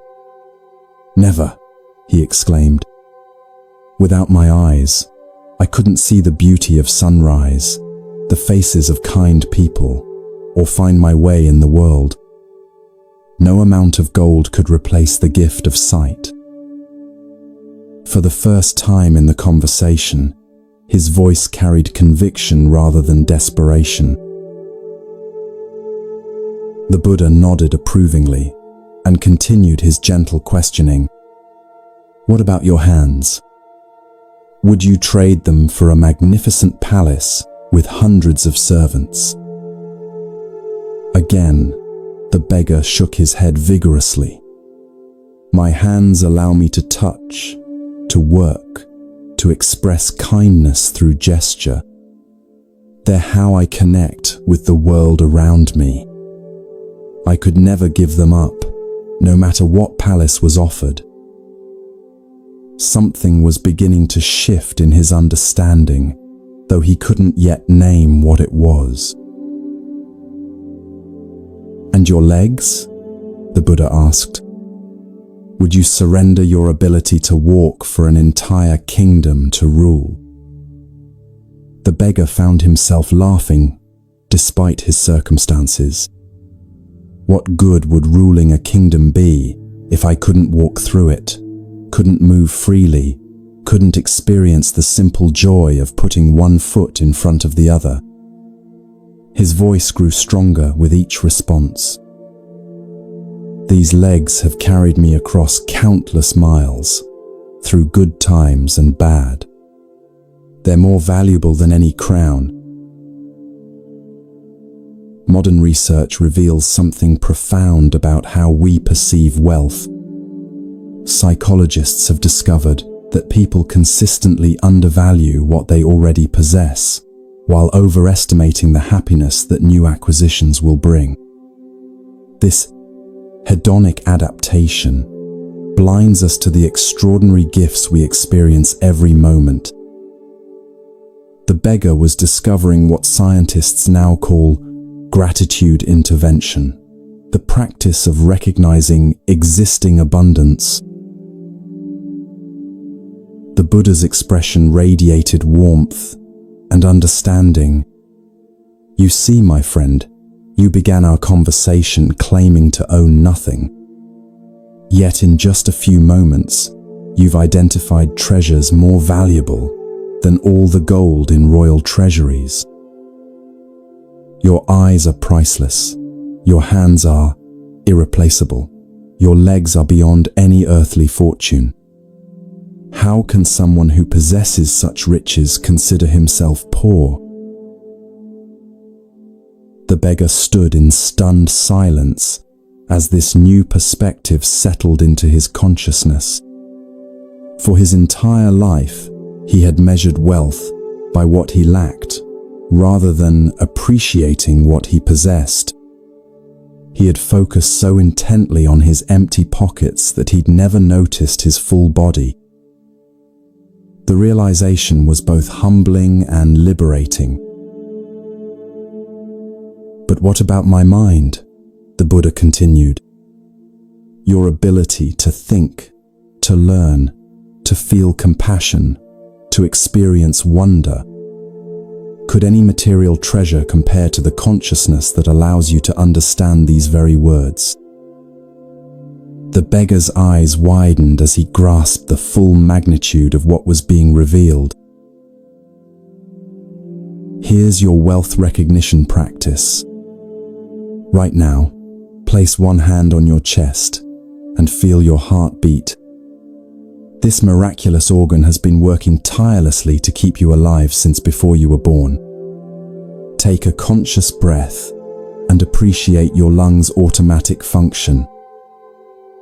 Look around and notice how your eyes instantly process colors, shapes, and distances. You possess technologies more sophisticated than anything humans have ever created. The Buddha's teaching continued with gentle precision. True poverty isn't the absence of material possessions. It's the inability to recognize the abundance we already carry. When we learn to appreciate our inherent gifts, we discover a wealth that cannot be stolen, lost, or diminished. This recognition transforms not our circumstances, but our entire relationship to those circumstances. The beggar felt tears streaming down his weathered cheeks. These weren't tears of sadness, but of profound gratitude. He understood now that he had been living like someone dying of thirst while standing in a flowing river. The abundance had always been there. He simply hadn't known how to see it. From that moment forward, the beggar's daily experience underwent a complete transformation. He still faced the same material challenges, still needed to seek food and shelter, but now he walked through the world as someone who knew his true worth. When he awoke each morning, his first thought was gratitude for the gift of another day. When he ate simple food, he tasted it with the appreciation of someone who understood nourishment as a miracle. The villagers began to notice something different about this man they had once pitied. There was a dignity in his bearing, a contentment in his manner that seemed unrelated to his external circumstances. Some even found themselves envying his obvious peace of mind. He had discovered the secret that eludes many wealthy people. Genuine satisfaction comes not from having more, but from fully appreciating what we already possess. Consider your own relationship with abundance. What gifts are you carrying that you've stopped noticing? Perhaps it's time to conduct your own inventory of the irreplaceable treasures you possess, starting with the breath that's sustaining you right now.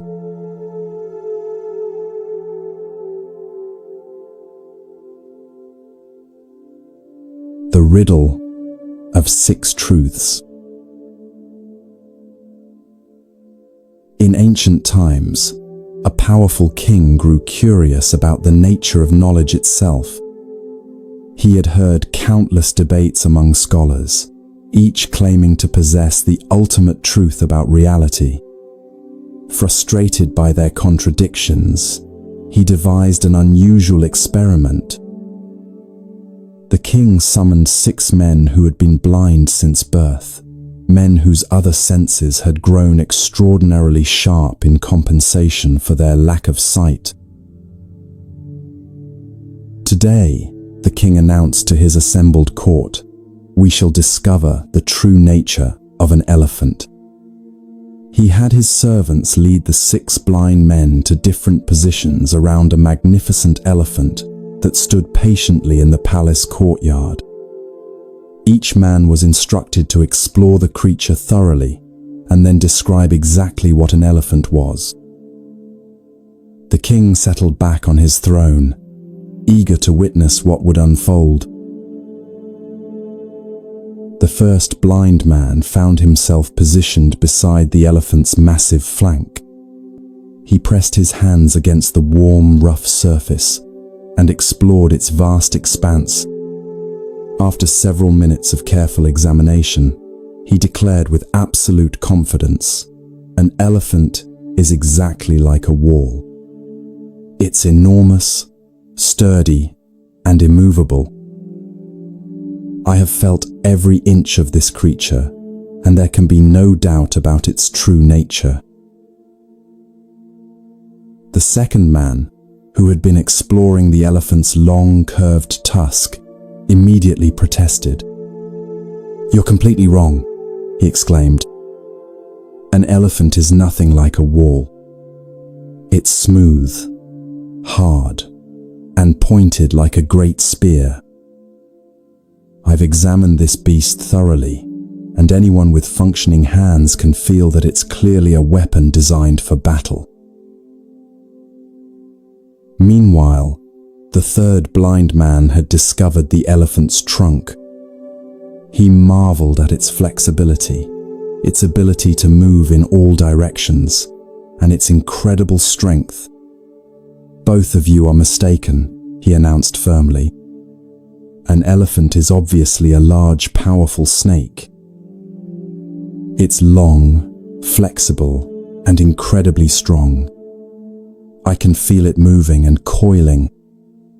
There's no question about what this creature truly is."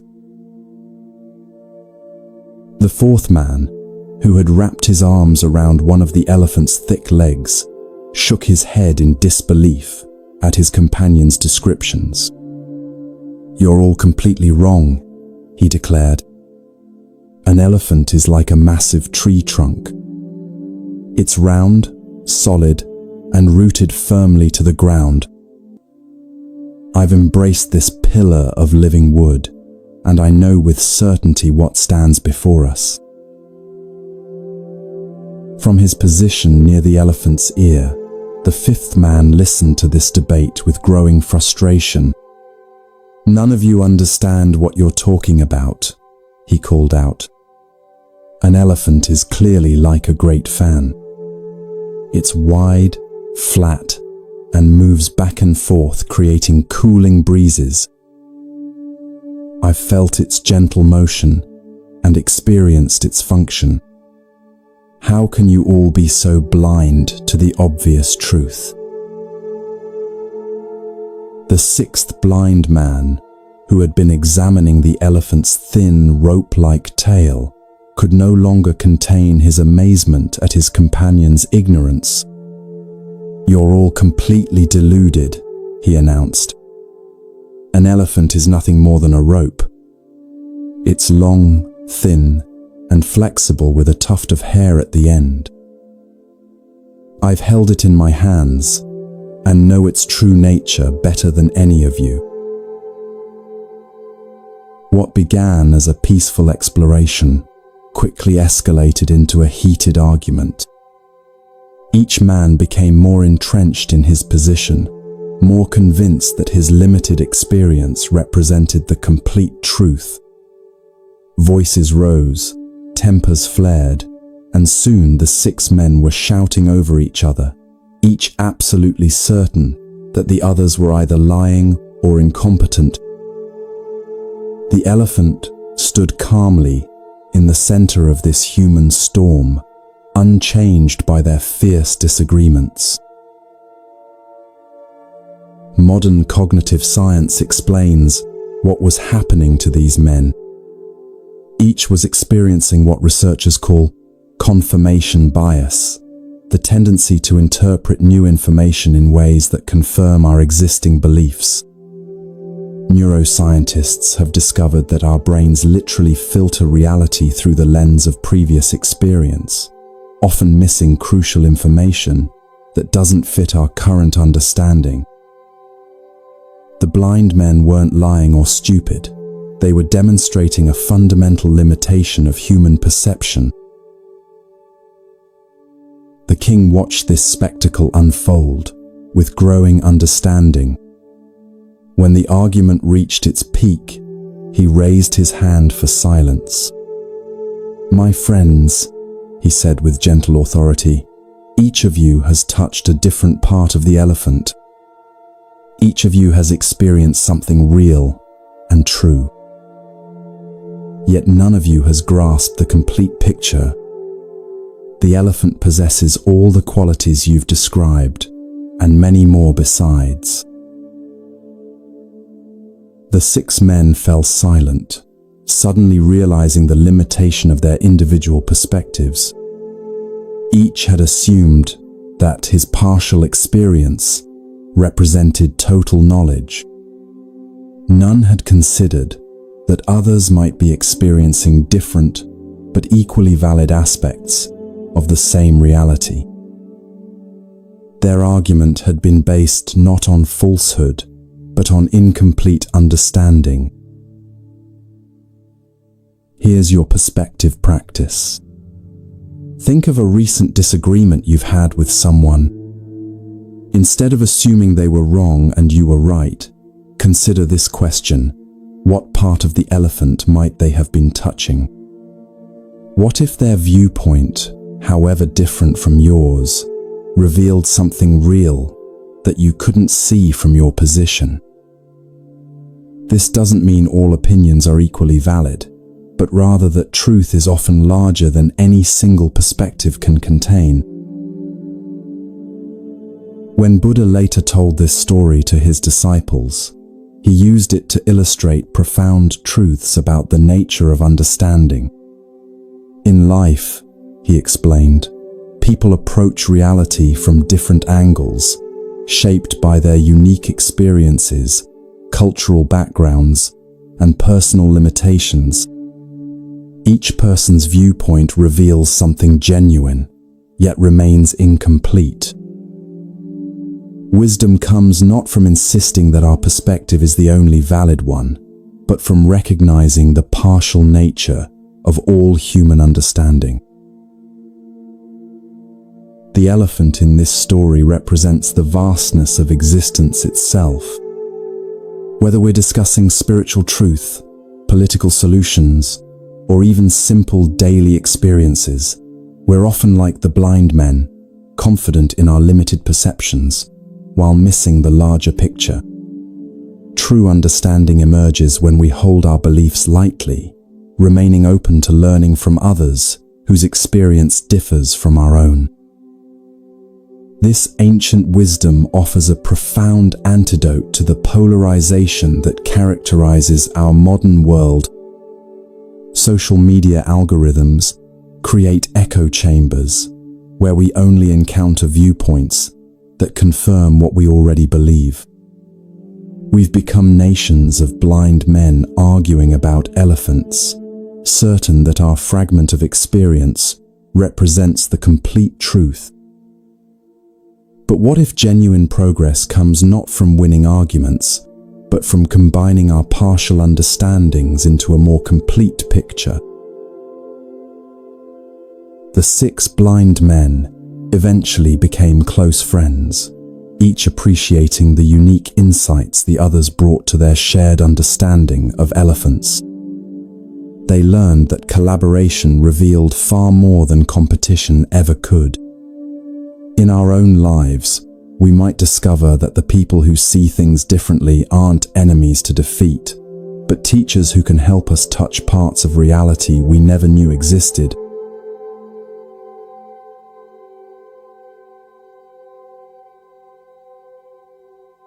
The robe worth more than gold.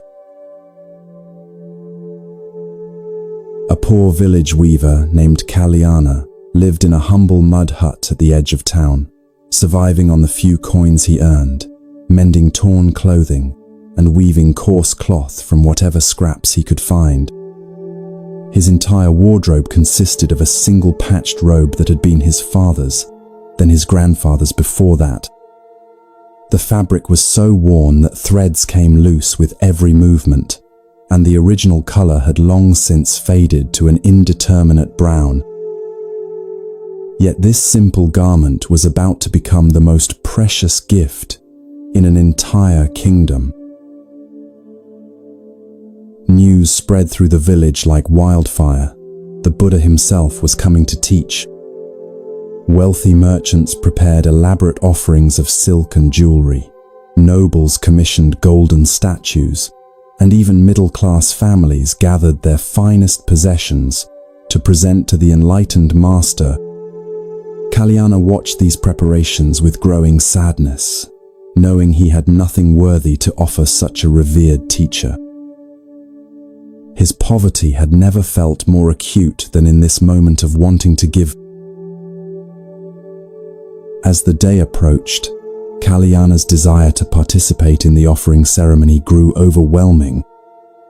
He looked around his sparse dwelling, a cracked water pot, a worn sleeping mat, a few tools for his trade. Nothing seemed appropriate for someone of the Buddha's stature. Then his eyes fell upon his only robe, hanging on a wooden peg by the door. The idea that formed in his mind seemed almost ridiculous. How could his tattered old robe possibly compare to the magnificent gifts others would present? Yet something deep in his heart told him that the value of a gift lay not in its market price, but in the love with which it was given. If this robe was all he had, then it would have to be enough. When the Buddha arrived at the village center, crowds gathered in reverent silence. One by one, the wealthy citizens stepped forward with their lavish offerings. Silk merchants presented bolts of fabric that shimmered like captured sunlight. Jewelers offered necklaces that could have fed entire families for years. Each gift was received with equal grace, the Buddha's eyes reflecting appreciation for both the offering and the giver's intention. Kalyana stood at the back of the crowd, clutching his folded robe with trembling hands. As the ceremony continued, his courage began to waver. What would people think when they saw him approach the master with such a humble offering? Would they laugh at his presumption? Would the Buddha himself be embarrassed by such a pitiful gift? But then the Buddha's eyes found his across the crowd. In that gaze, Kalyana saw not judgment, but infinite compassion, not expectations, but complete acceptance. Something in that look gave him the courage to step forward. With each step, his nervousness transformed into determination, his shame into quiet dignity. When Kalyana reached the Buddha, he removed his robe and held it out with both hands. The crowd fell silent, some whispering in amazement at his audacity. Here was a man offering his only garment, leaving himself with nothing but the simple undercloth worn beneath. His voice barely above a whisper, Kalyana spoke from his heart. "Blessed teacher, I have no gold or precious stones to offer you. This old robe is everything I own in this world.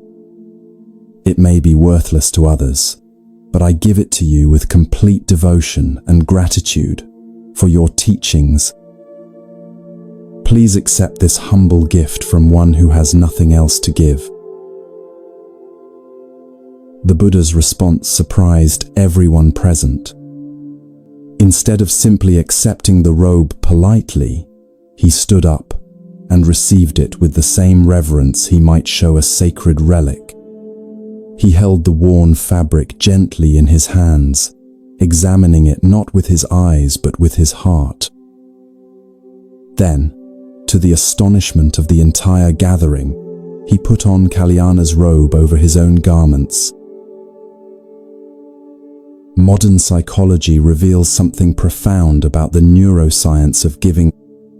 Research shows that acts of generosity activate the brain's reward centers more powerfully when they involve personal sacrifice. The joy we experience from giving isn't proportional to the gift's monetary value, but to the meaning and intention behind it. Kalyana was experiencing what scientists now call helper's high, the euphoria that comes from selfless giving. "My friends," the Buddha addressed the crowd, his voice carrying special warmth, "look at this beautiful robe that Kalyana has offered. Do you see only worn fabric and faded colors? I see something far more precious. This gift represents complete generosity, the willingness to give everything one possesses without holding anything back." He continued, gesturing to the magnificent offerings that surrounded them.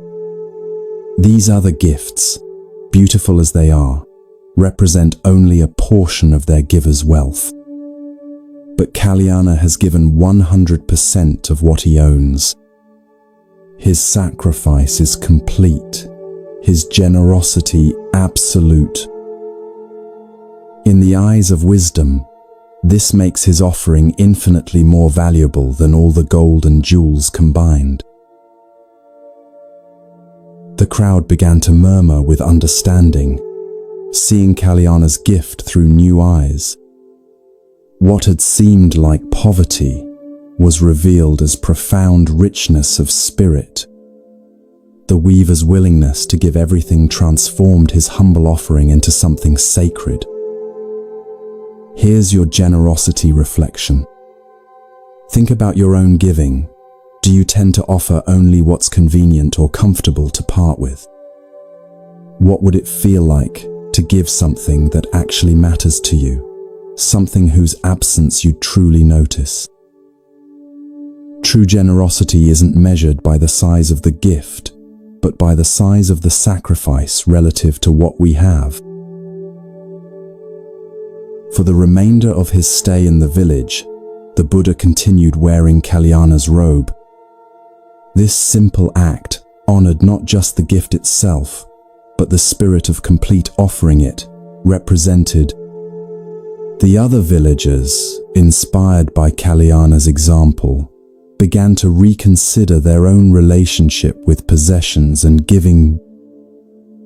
They realized that true wealth wasn't about what you could afford to give away, but about what you were willing to give away. Kalyana returned home that day, wearing borrowed clothes from neighbors who had been moved by his sacrifice. But more importantly, he carried within his heart a joy that no material possession could provide.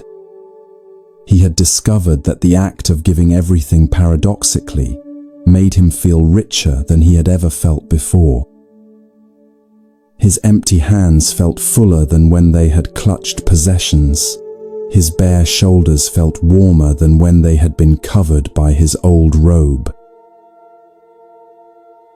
The story of Kalyana's robe spread far beyond that village, inspiring countless others to examine their own capacity for selfless giving. It became a reminder that the most precious gifts often come wrapped in the simplest packages, and that generosity is measured not by what we have to give, but by how much of ourselves we're willing to share.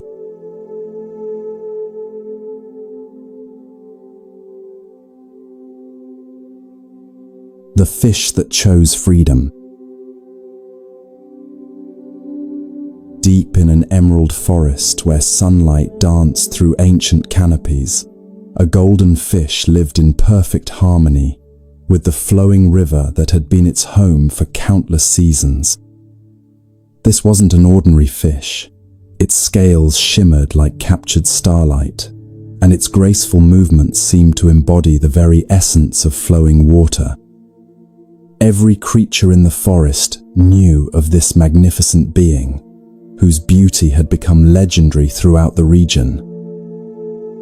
Yet beauty, as this fish would soon discover, can sometimes become its own kind of prison. One morning, as mist still clung to the water's surface, a skilled fisherman arrived at the riverbank. He had traveled many miles after hearing tales of the golden fish, driven not by hunger, but by the prospect of an extraordinary catch that could change his fortunes forever. The fisherman knew that such a rare creature would be worth a king's ransom to the right buyer. He cast his nets with the patience of someone who understood that some prizes require careful waiting. Hours passed before the fisherman felt the telltale tug that indicated success. As he drew in his net, his heart raced with excitement. There, gleaming like liquid gold in the morning light, was the legendary fish he had sought. The creature's beauty exceeded even the most extravagant descriptions he had heard. This single catch would indeed make him wealthy beyond his wildest dreams. But as the fisherman prepared to secure his prize, something unexpected occurred. The golden fish spoke, its voice carrying a clarity that transcended the boundary between species. "Kind fisherman," it said, its words rippling through the air like water itself, "I understand why you have caught me. My golden scales would indeed bring you great wealth. But before you claim your prize, might I ask you to consider something far more valuable than gold?" The fisherman paused, startled by this turn of events. In all his years of fishing, he had never encountered anything like this. Curiosity momentarily overcame his greed, as he found himself genuinely interested in what the fish might offer. "Speak then," he said, though his grip on the net remained firm. "What could possibly be more valuable than your golden scales?" "My freedom," the fish replied simply. "And in choosing to grant it, you would receive something far more precious than any material reward. You would experience the joy that comes from an act of pure compassion. You would know the peace that follows when we choose love over profit, mercy over advantage." The fisherman scoffed at this suggestion. "Beautiful words," he said, "but words don't pay for food or shelter. Your scales could solve all my financial problems. Why would I trade certain wealth for abstract feelings?" He began to lift the net from the water, his practical mind rejecting what seemed like naive idealism. At that precise moment, as if summoned by the fish's plight, a group of traveling monks emerged from the forest path. Among them walked the Buddha himself, whose presence seemed to bring an immediate sense of calm to the entire scene. The Buddha observed the situation with eyes that saw far beyond the surface drama. He understood that this moment contained teachings more valuable than gold. "Friend," the Buddha addressed the fisherman gently, "you hold in your hands a choice that will define not just this moment, but the kind of person you choose to become. Tell me, what brings more lasting satisfaction? Possessing something beautiful, or allowing beauty to flourish freely. Modern neuroscience reveals something fascinating about how acts of compassion affect our brains. Studies show that when we choose empathy over self-interest, our brains release a cocktail of chemicals, oxytocin, dopamine, and endorphins, that create feelings of well-being more lasting than those produced by material acquisitions. The Buddha was pointing toward what researchers now call compassion satisfaction, the deep fulfillment that comes from alleviating another's suffering. The fisherman found himself genuinely torn. Part of him remained focused on the practical benefits of his catch, but another part, stirred by the Buddha's presence and the fish's eloquent plea, began to feel something unfamiliar. For the first time, he truly looked at the golden fish, not as a commodity, but as a living being with its own desires and rights. "What if I do release you?" the fisherman asked the fish. "How do I know you're not simply trying to escape without offering anything in return?" The fish's response was immediate and heartfelt. "I offer you the only thing of true value that I possess, my gratitude and the knowledge that you have acted from your highest nature. When you release me, you free not just my body, but something within yourself that has been trapped by the belief that happiness comes from taking rather than giving. Here's your freedom practice. Think of something you're currently holding on to tightly, perhaps a grudge, a need to be right, or even a material possession you're afraid to lose. What would it feel like to release your grip, not because you have to, but because you choose compassion over control? Notice how the very thought of letting go might create both fear and a strange sense of relief. The Buddha spoke again, his words carrying the weight of profound wisdom. True wealth isn't measured by what we can take from the world, but by what we can give to it. This fish offers you an opportunity to discover the richness that comes from choosing mercy over advantage.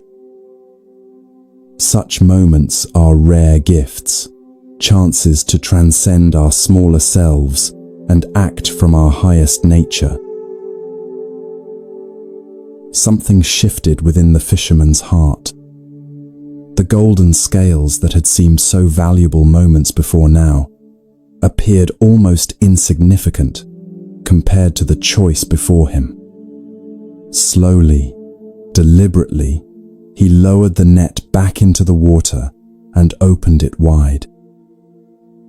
The golden fish swam in a joyful circle before disappearing into the deeper currents, free once again. In that moment of release, the fisherman experienced something extraordinary. Instead of feeling loss, he felt expansion. Instead of regret, he felt a deep satisfaction that seemed to emanate from his very core. He had discovered what the fish had promised, that choosing compassion over profit created a wealth that no amount of gold could match. The Buddha smiled, recognizing the transformation that had occurred. "You have just experienced one of life's greatest treasures," he told the fisherman. "The joy that comes from setting something free rather than possessing it. This feeling will remain with you long after any material wealth would have been spent." Years later, the fisherman would tell this story to anyone who would listen, describing it as the moment his life truly began. He never again caught another golden fish, but he never needed to. The wealth he had gained from that single act of compassion proved more valuable and lasting than all the treasures of the earth.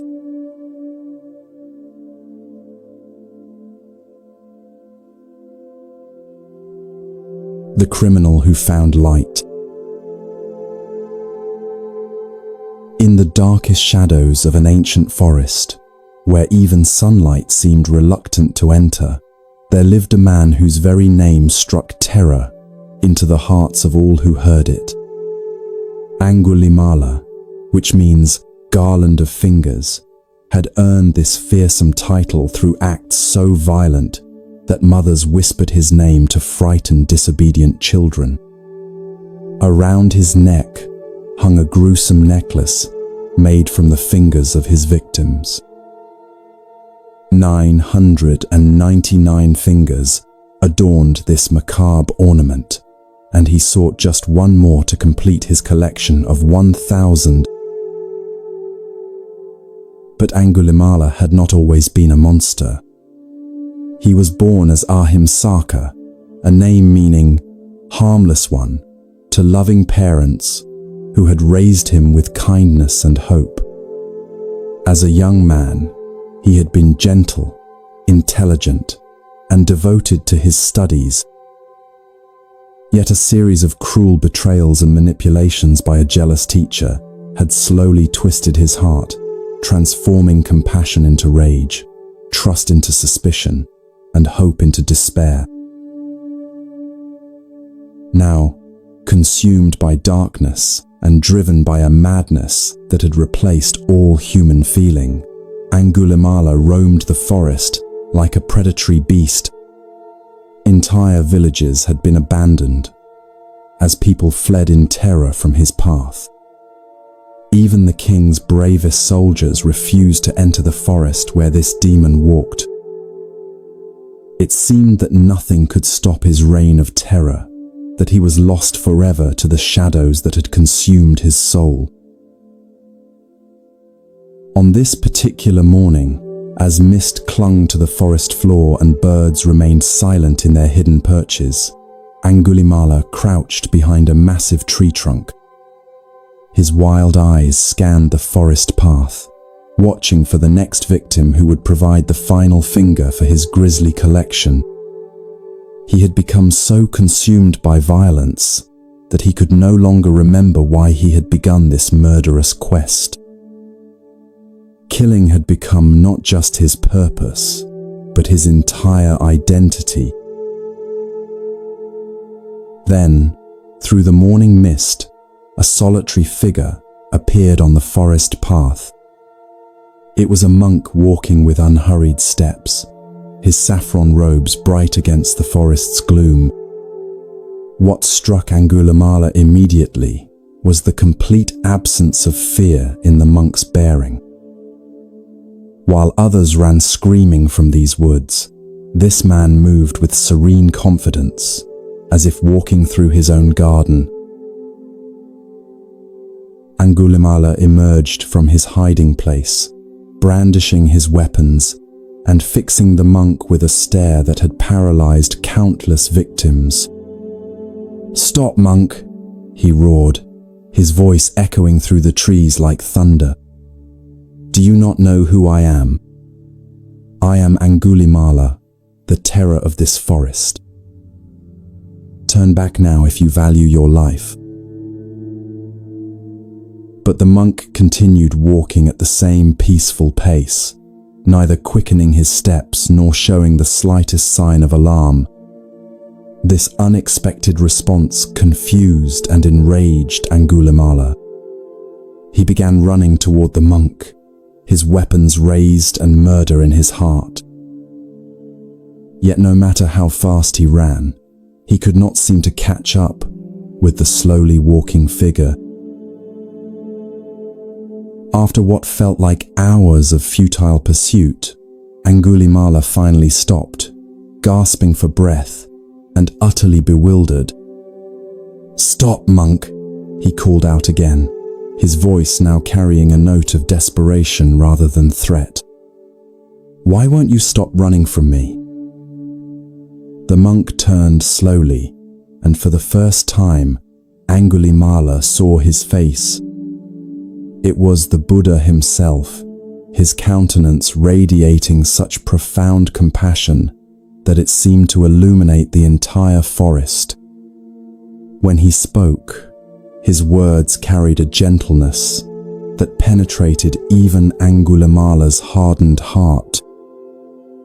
I have stopped, Angulimala. It is you who are still running. These simple words struck Angulimala like lightning. In Buddhist teaching, this moment represents the possibility of awakening that exists in every being, no matter how lost they may seem. The Buddha's response pointed to a profound truth, that while Angulimala's body had stopped moving, his mind was still running from his own pain, running from his true nature, running from the possibility of peace. What do you mean? Angulimala asked, his weapons lowering despite himself. For the first time in years, he found himself genuinely curious, rather than simply murderous. The Buddha's eyes held infinite patience as he explained, I have stopped running from suffering, stopped fleeing from truth, stopped trying to escape from the present moment. You, however, are still running from your own conscience, running from the possibility of redemption. Your feet may be still, but your heart races away from peace. In Zen Buddhism, this teaching illustrates the difference between outer stillness and inner stillness. Many people appear calm on the surface, while their minds remain in constant agitation. True stopping means finding rest, not just for the body, but for the restless mind that creates all suffering. The Buddha had achieved this complete stopping, while Angulimala remained trapped in the endless motion of craving and hatred. Something profound began to shift within Angulimala's consciousness. For the first time since his transformation into a killer, he truly saw himself as he had become. The finger necklace around his neck suddenly felt unbearably heavy. The weapons in his hands seemed foreign, as if they belonged to someone else. Most surprisingly, he felt tears beginning to flow down his cheeks, the first tears he had shed in years. Is it possible? Angulimala whispered, his voice breaking, for someone like me to stop running? Is there hope for one who has caused so much suffering? The Buddha's response embodied the essence of Buddhist compassion. Every being possesses Buddha nature, he said gently. No matter how deeply buried it may become under layers of anger, fear, and delusion, this pure essence can never be destroyed. What you call evil is simply confusion about your true nature. When the confusion clears, the light that was always there can shine again. This teaching reflects the Buddhist understanding that no one is fundamentally evil. What we call evil actions arise from ignorance of our interconnected nature. When beings truly understand that harming others only harms themselves, when they recognize their essential unity with all life, harmful actions naturally cease. Angulimala's transformation wasn't about becoming someone new, but about remembering who he had always been beneath the darkness. In that moment of recognition, Angulimala fell to his knees and removed the terrible necklace from around his neck. He cast aside his weapons and begged the Buddha to accept him as a disciple. The Buddha, seeing the genuine transformation in his heart, welcomed him with the same compassion he showed to all seekers. From that day forward, the man, once known as the Terror of the Forest, became one of the Buddha's most devoted followers. Angulimala's story reminds us that no one is beyond redemption. In our own lives, we may encounter people who seem irredeemably lost to anger, hatred, or destructive patterns. Buddhist wisdom teaches us to look beyond surface behaviors to the Buddha nature that exists in every being.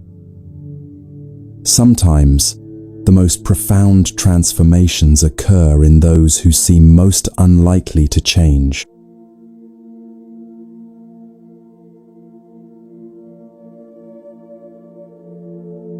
The bowl that held nothing.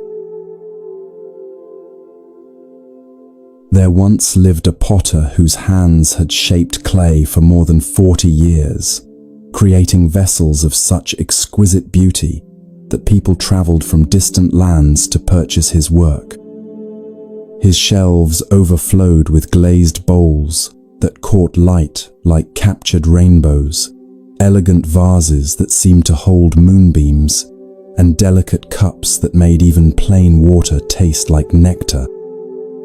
Yet despite his mastery and success, the potter found himself yearning to create something that would honor the Buddha's upcoming visit to their village.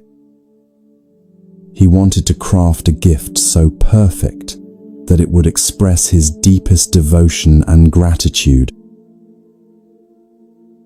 For weeks, the potter labored with unprecedented intensity. He mixed the finest clays, experimented with rare glazes, and fired piece after piece in his kiln. Each creation was more beautiful than the last, yet none satisfied his demanding heart.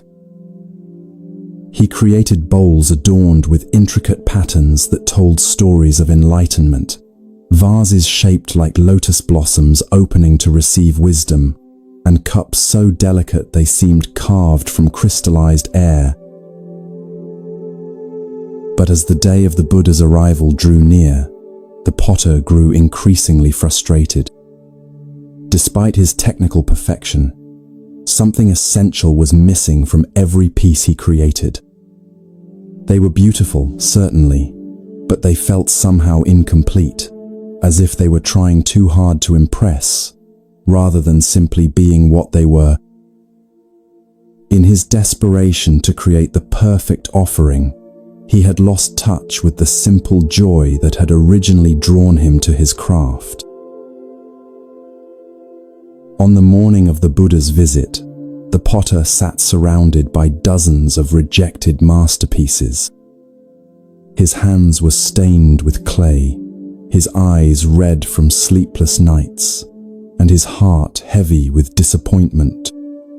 In a moment of complete surrender, he took a simple lump of clay and began to work without any plan or intention. His hands moved of their own accord, shaping the clay not according to any design, but simply allowing it to become what it wanted to be. What emerged was the simplest bowl he had ever made. It had no decorative patterns, no elaborate glazing, no clever proportions designed to catch the eye. It was just a bowl, round, functional, honest in its simplicity. Yet as the potter held it in his hands, he felt something he hadn't experienced during all his weeks of elaborate efforts. This humble vessel seemed to radiate a quiet dignity that all his ornate creations had lacked. When the Buddha arrived at the village center, crowds gathered with their carefully prepared offerings. Wealthy merchants presented silk and precious stones, scholars offered rare manuscripts, and artisans displayed their finest works.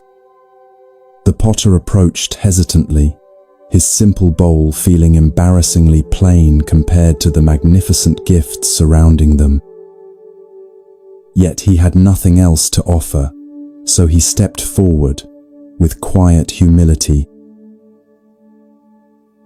"Blessed teacher," the potter said softly, extending his humble creation, "I worked for weeks, trying to create something worthy of your presence.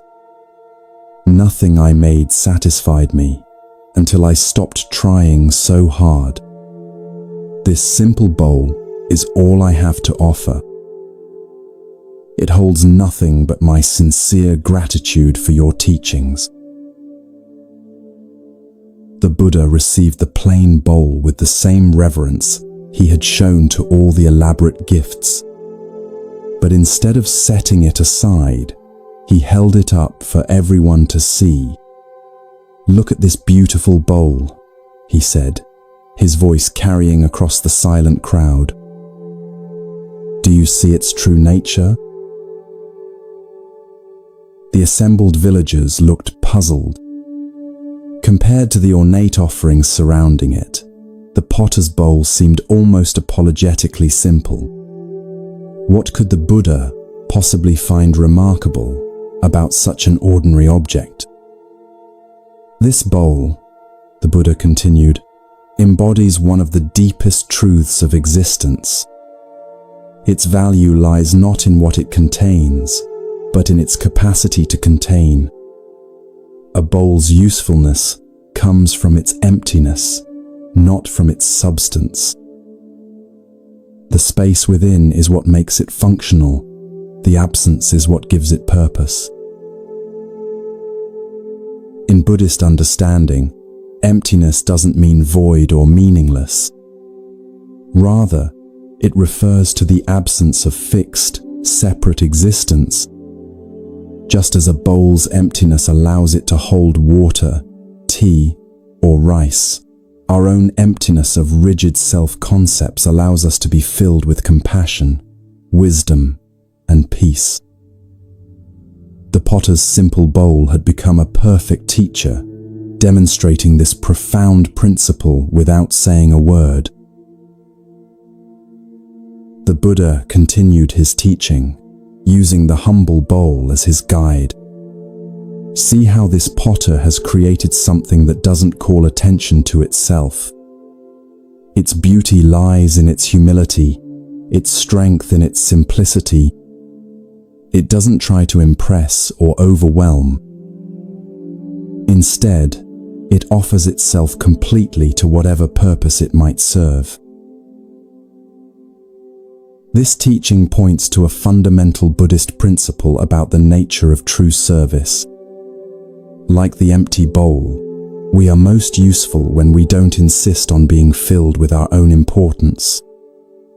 When we empty ourselves of ego, pride, and the need for recognition, we create space for wisdom and compassion to flow through us. The potter's weeks of elaborate effort had been motivated by his desire to create something impressive, but his simple bowl emerged from a mind that had let go of such ambitions. Moreover, the Buddha said, running his fingers along the bowl's smooth rim, "Notice how this vessel doesn't compete with what it contains. If you fill it with water, it doesn't try to be more important than the water. If you place rice within it, it doesn't overshadow the rice. Its purpose is fulfilled precisely by not asserting itself." The crowd began to understand the deeper lesson. In their daily lives, they often struggled to make themselves important, to stand out, to be noticed and appreciated. But the Buddha was pointing toward a different way of being, one where fulfillment came not from asserting the self, but from serving others without self-importance. Like the bowl, true satisfaction came from emptying oneself, rather than filling oneself. The potter listened to these teachings with growing wonder. He realized that in his weeks of frustrated effort, he had been trying to put himself into his work, rather than getting himself out of the way. His ornate creations had been expressions of his skill and ego, while this simple bowl had emerged when he finally stopped trying to prove anything. It was beautiful precisely because it didn't try to be beautiful. From that day forward, the potter's approach to his craft transformed completely. He continued creating vessels of great beauty, but now they possessed a quality they had never had before, a selfless simplicity that made them perfect for their intended purpose. Like his first humble offering to the Buddha, they served without calling attention to themselves. In learning to create empty vessels, he had discovered how to empty himself of the very obstacles that had prevented his greatest work. The Buddha kept that simple bowl throughout his travels, using it daily for his meals. It became a silent teacher, reminding all who saw it that true beauty often lies in what isn't there rather than what is. Sometimes the most profound gifts are the simplest ones, offered not to impress but to serve.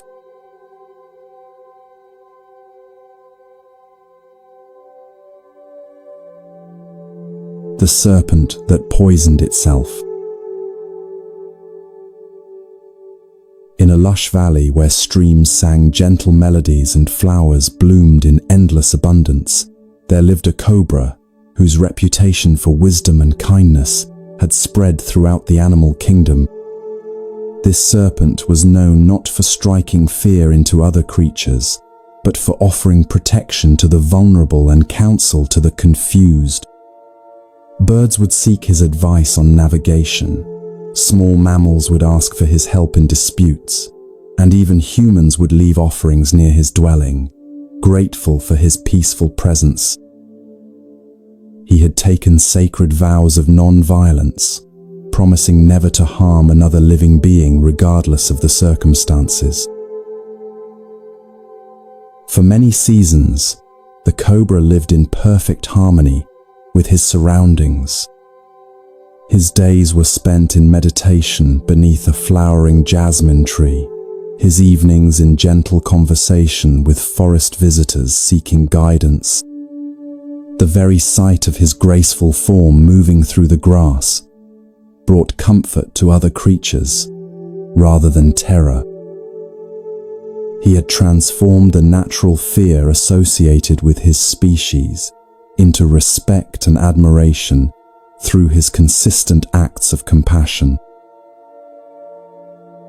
But change arrived in the valley in the form of a group of village children who discovered the cobra's dwelling during their afternoon wanderings. At first, they observed him from a respectful distance, awed by stories their elders had told about the wise serpent. However, as days passed and they noticed his complete refusal to defend himself, their respect gradually transformed into something far more dangerous. They began to see his gentleness, not as strength, but as weakness to be exploited.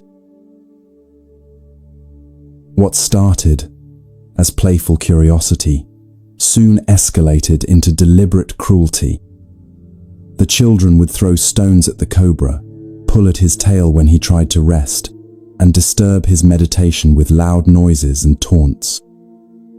Each act of aggression grew bolder than the last, as they discovered that the serpent would simply retreat rather than retaliate.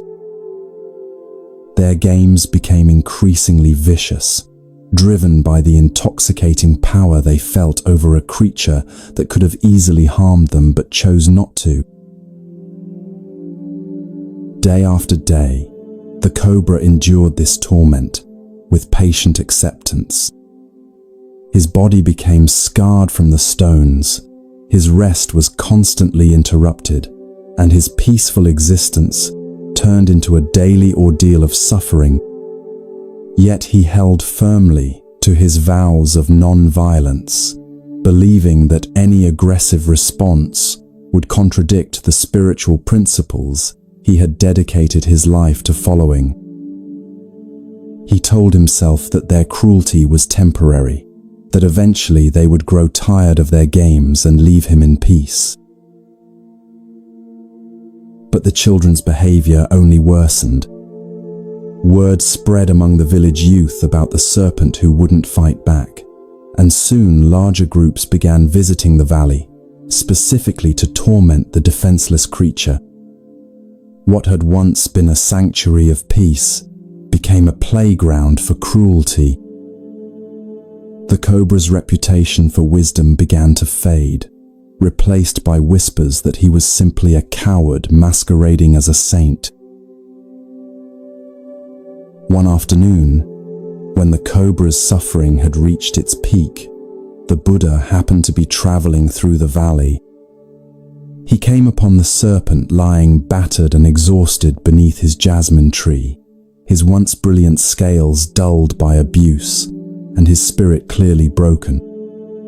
The Buddha sat down beside the wounded creature with infinite compassion, sensing the profound confusion and pain that had replaced the cobra's former serenity. "Tell me, friend," the Buddha said gently, "what has brought you to this state?" The cobra related his story with a voice heavy with despair.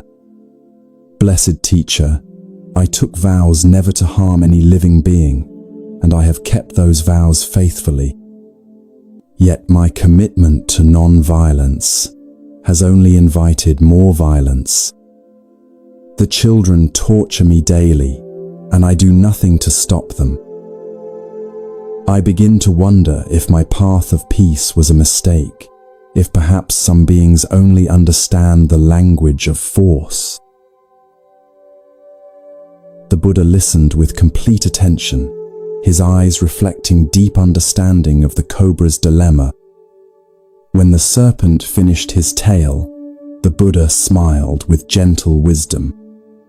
"My friend, you have confused non-violence with non-resistance. There is a profound difference between refusing to harm others and allowing others to harm you without limit. True compassion sometimes requires us to set clear boundaries, not only for our own well-being, but for the spiritual welfare of those who would do us harm." This teaching illuminates a crucial understanding in Buddhist practice. Non-violence, or ahimsa, doesn't mean becoming a passive victim of others' aggression. Rather, it means responding to harmful situations with wisdom rather than hatred, firmness rather than revenge. The cobra had allowed his interpretation of non-violence to become a form of enabling, actually encouraging the children's cruelty by removing all consequences for their actions. "But how can I set boundaries without violence?" the cobra asked, his confusion evident. "My very nature as a serpent means that any defense I offer might seriously harm them." The Buddha's response revealed the subtle art of skillful means. "You need not bite to protect yourself," he explained. "You can rise up to your full height, spread your hood, and hiss with authority. You can show them that while you choose not to harm them, you are perfectly capable of doing so. This display of strength serves both of you. It protects you from abuse, while teaching them that their actions have consequences."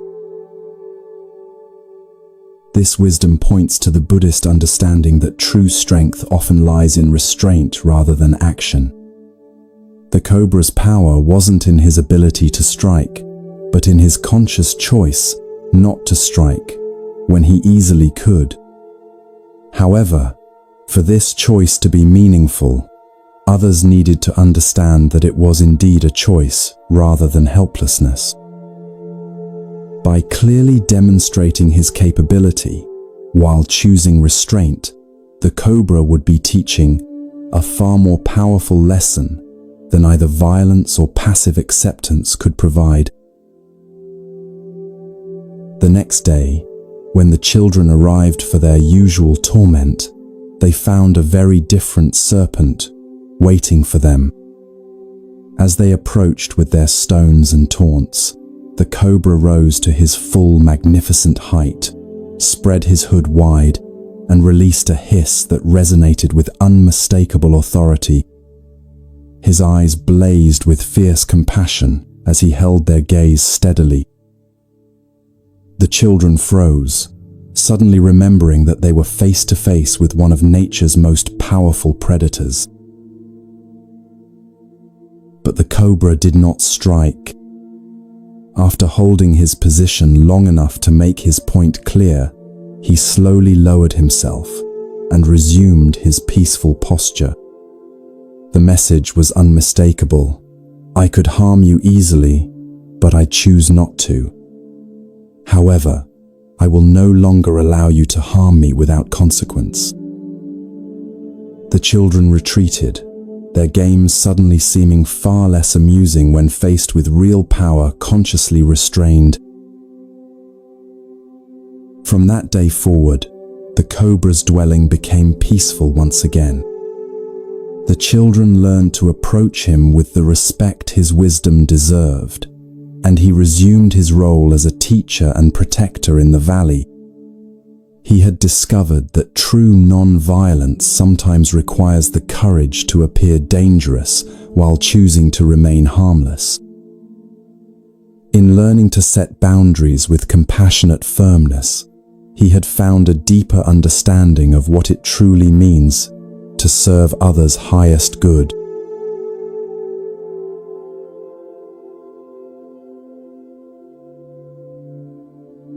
The water that refused to flow.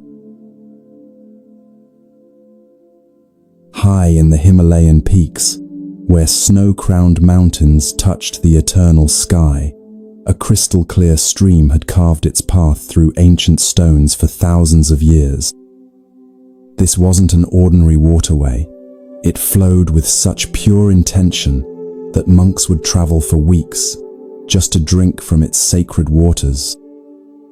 The stream understood its purpose completely, to give life wherever it went, nourishing everything in its path, without asking for anything in return. Yet one day, this generous spirit would face a crisis that challenged its very understanding of service. As the stream flowed down the mountainside, it encountered a small village, nestled in a valley, where people had lived in harmony with nature for generations. The villagers had built their homes around the stream's natural course, creating gardens that bloomed magnificently thanks to the life-giving water. Children played along its banks, women washed clothes in its gentle current, and farmers channeled its flow to irrigate their fields. The stream felt deep satisfaction watching the prosperity and joy its presence brought to these hard-working people. But as seasons passed, the villagers began to take the stream's generosity for granted. They built larger and more elaborate channels to divert its water, caring little about how this affected the stream's natural flow. They dumped waste into its banks, polluted its clean waters with soap and refuse, and showed no gratitude for the abundance it provided. Where once there had been respectful cooperation, now there was thoughtless exploitation. The stream watched with growing sadness as its pure waters became cloudy and its banks littered with debris. Fish began to die in its poisoned currents, and the beautiful plants along its edges withered from contamination. Yet still the villagers demanded more water for their expanding farms and growing population, never considering the cost of their carelessness. The stream's generous heart began to ache, with a pain it had never experienced before. One morning, as the stream witnessed a particularly thoughtless act, a villager dumping kitchen waste directly into its flow, while simultaneously drawing clean water for his family, something inside the water's consciousness snapped. "Enough," the stream declared, its voice echoing through the valley like thunder. "I have given and given until I am poisoned and polluted. If this is how my generosity is received, then I shall give no more." In its hurt and anger, the stream made a fateful decision. It would redirect its flow away from the village entirely, finding a new path that avoided human contact altogether. The water began carving a different channel through the mountains, abandoning the valley where it had flowed for millennia. "Let them find water elsewhere," the stream thought bitterly.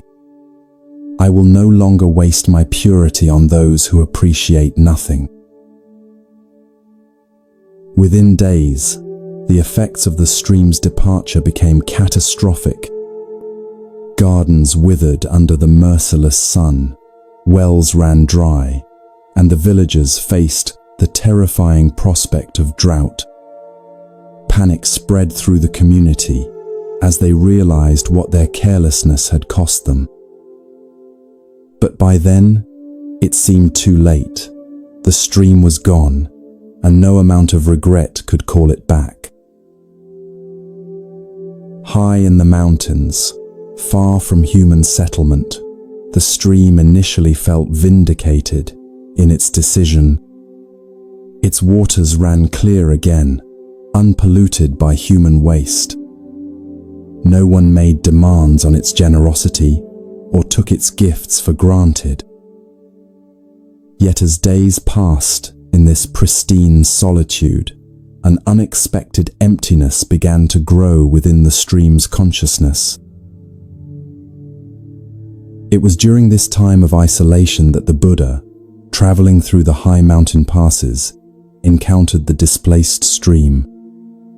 He sat beside its banks in quiet meditation, sensing the water's inner turmoil despite its outward purity. When he finally spoke, his words carried the gentle wisdom of one who understood the deepest currents of the heart.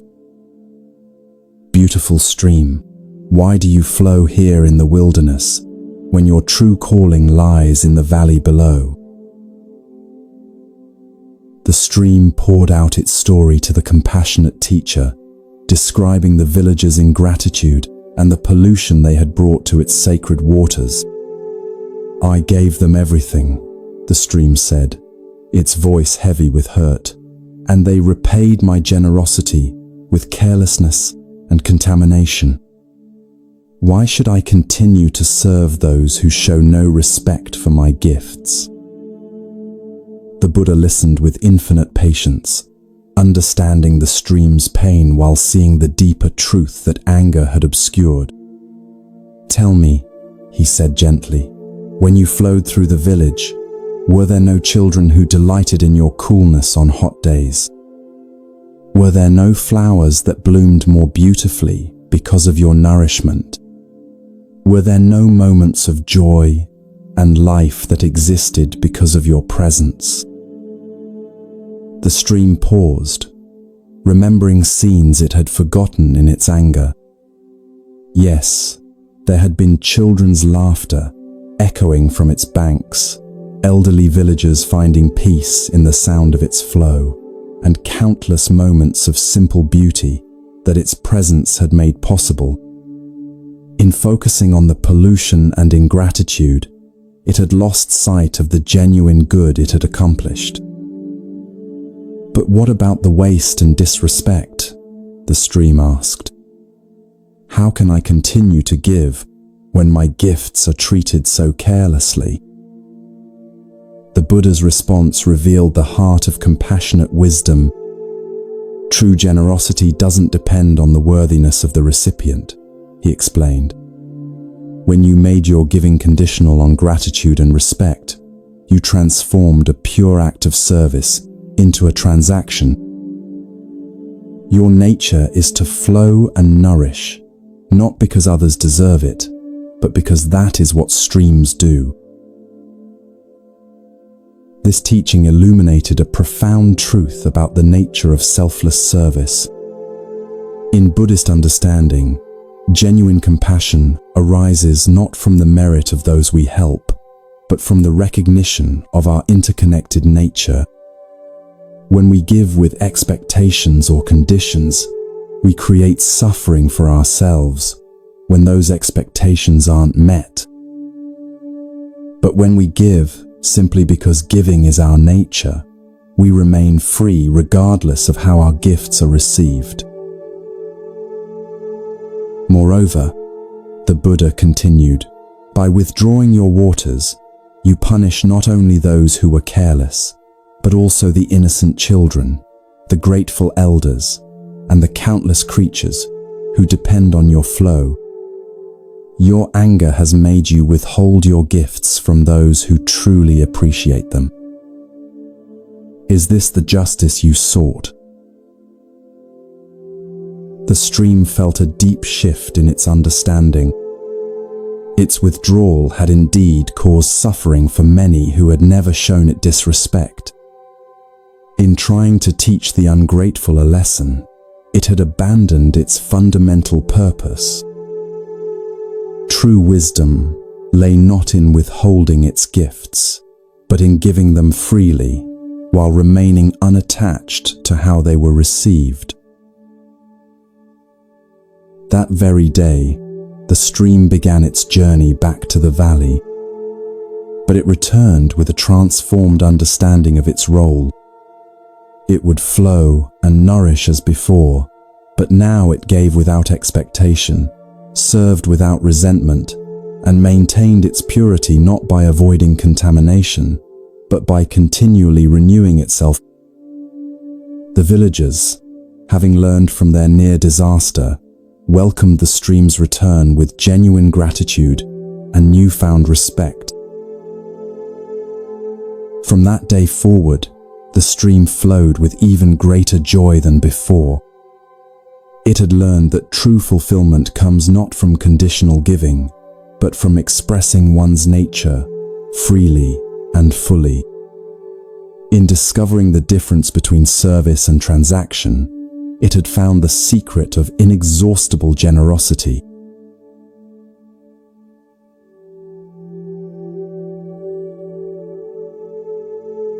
The question that had no answer.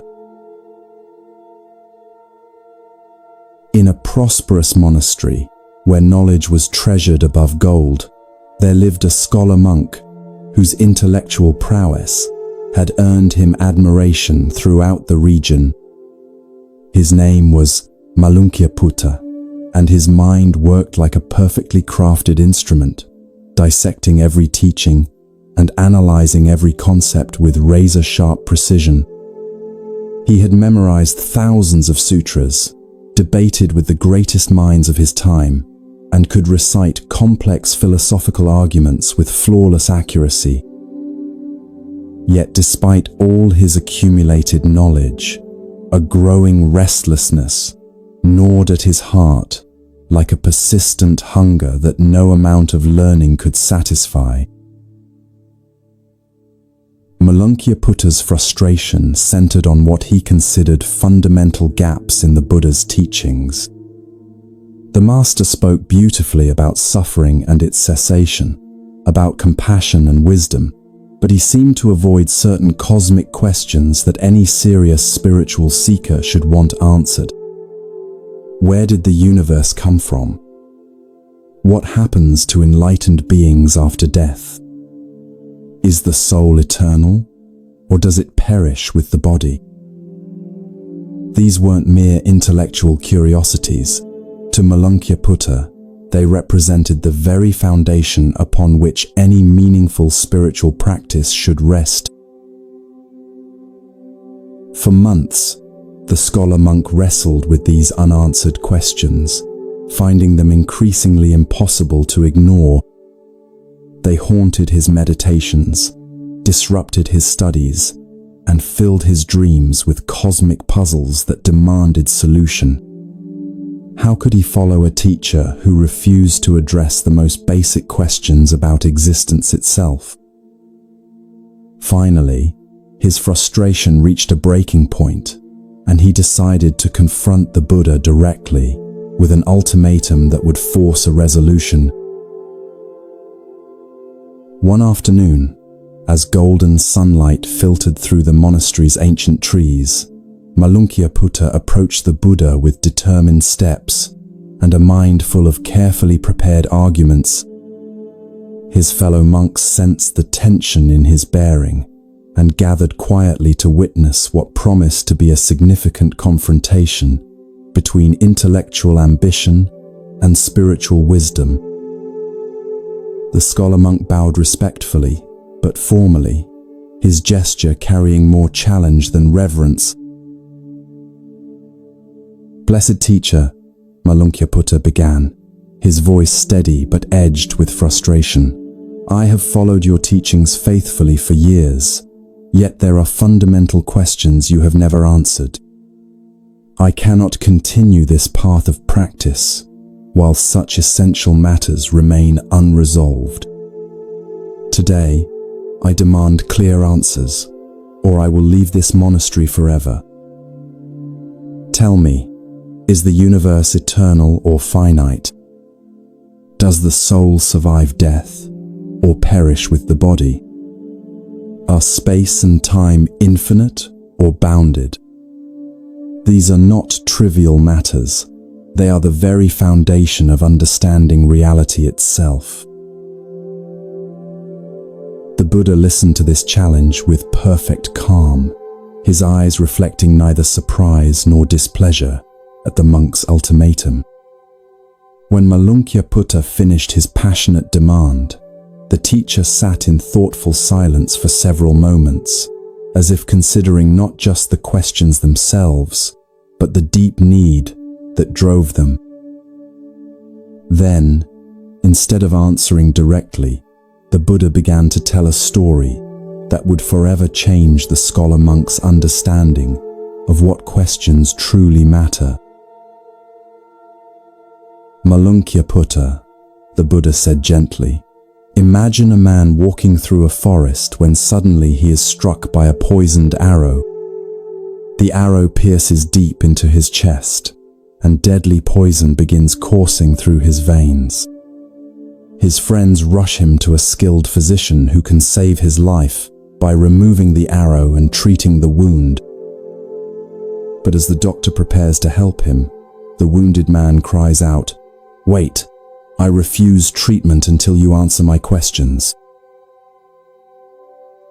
The Buddha's voice took on a tone of gentle urgency as he continued the parable. "The dying man demands to know, what kind of wood was this arrow made from? Who crafted the arrowhead? From which direction was it shot? What was the archer's caste and family background? Was the bowstring made of hemp or sinew? What feathers fletched the arrow's shaft? I will not allow you to remove this arrow until you provide complete answers to all these questions." Malunkyaputta began to see where this teaching was leading, but the Buddha wasn't finished. "Tell me, learned monk, what would happen to this man while he insisted on having his intellectual curiosities satisfied before accepting treatment for his life-threatening condition?" "He would die," Malunkyaputta replied softly, the implications beginning to dawn on him. "He would die while demanding answers to questions that have no bearing on his immediate need for healing." "Exactly," the Buddha confirmed with compassionate firmness. "And this, my friend, is precisely your situation. You are struck by the arrow of suffering, the pain of birth, aging, sickness, death, and the constant dissatisfaction that pervades unenlightened existence. I offer you the medicine of the Dharma, the means to remove this arrow and heal the wound of suffering. Yet you refuse this healing, while demanding answers to questions that will not reduce your pain by even the smallest measure. The Buddha's teaching revealed the profound difference between intellectual curiosity and spiritual urgency. In Buddhist understanding, certain questions lead toward liberation while others lead only to endless speculation.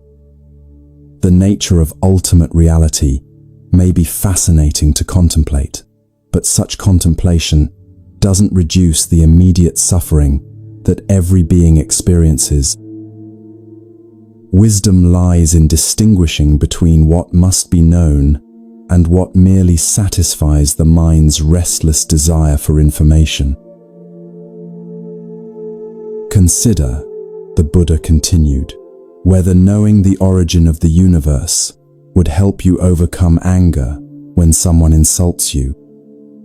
Would understanding the precise nature of consciousness after death reduce your fear when facing illness? Would cosmic knowledge eliminate the jealousy you feel when others succeed while you struggle?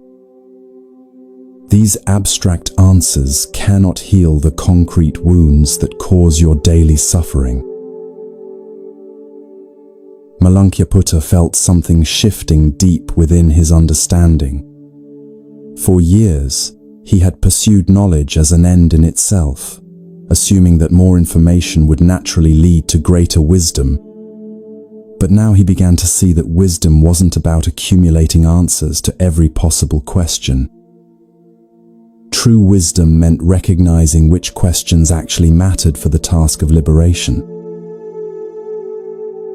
The teachings I offer, the Buddha explained, are specifically designed to address the arrow of suffering that pierces every human heart. I teach about the nature of suffering because understanding it helps you recognize your condition. I teach about the cause of suffering because knowing it helps you stop creating more pain. I teach about the possibility of suffering's end because hope motivates effort. And I teach the path to that end because practical steps lead to actual freedom. This teaching illuminated what Buddhists call the principle of skillful means.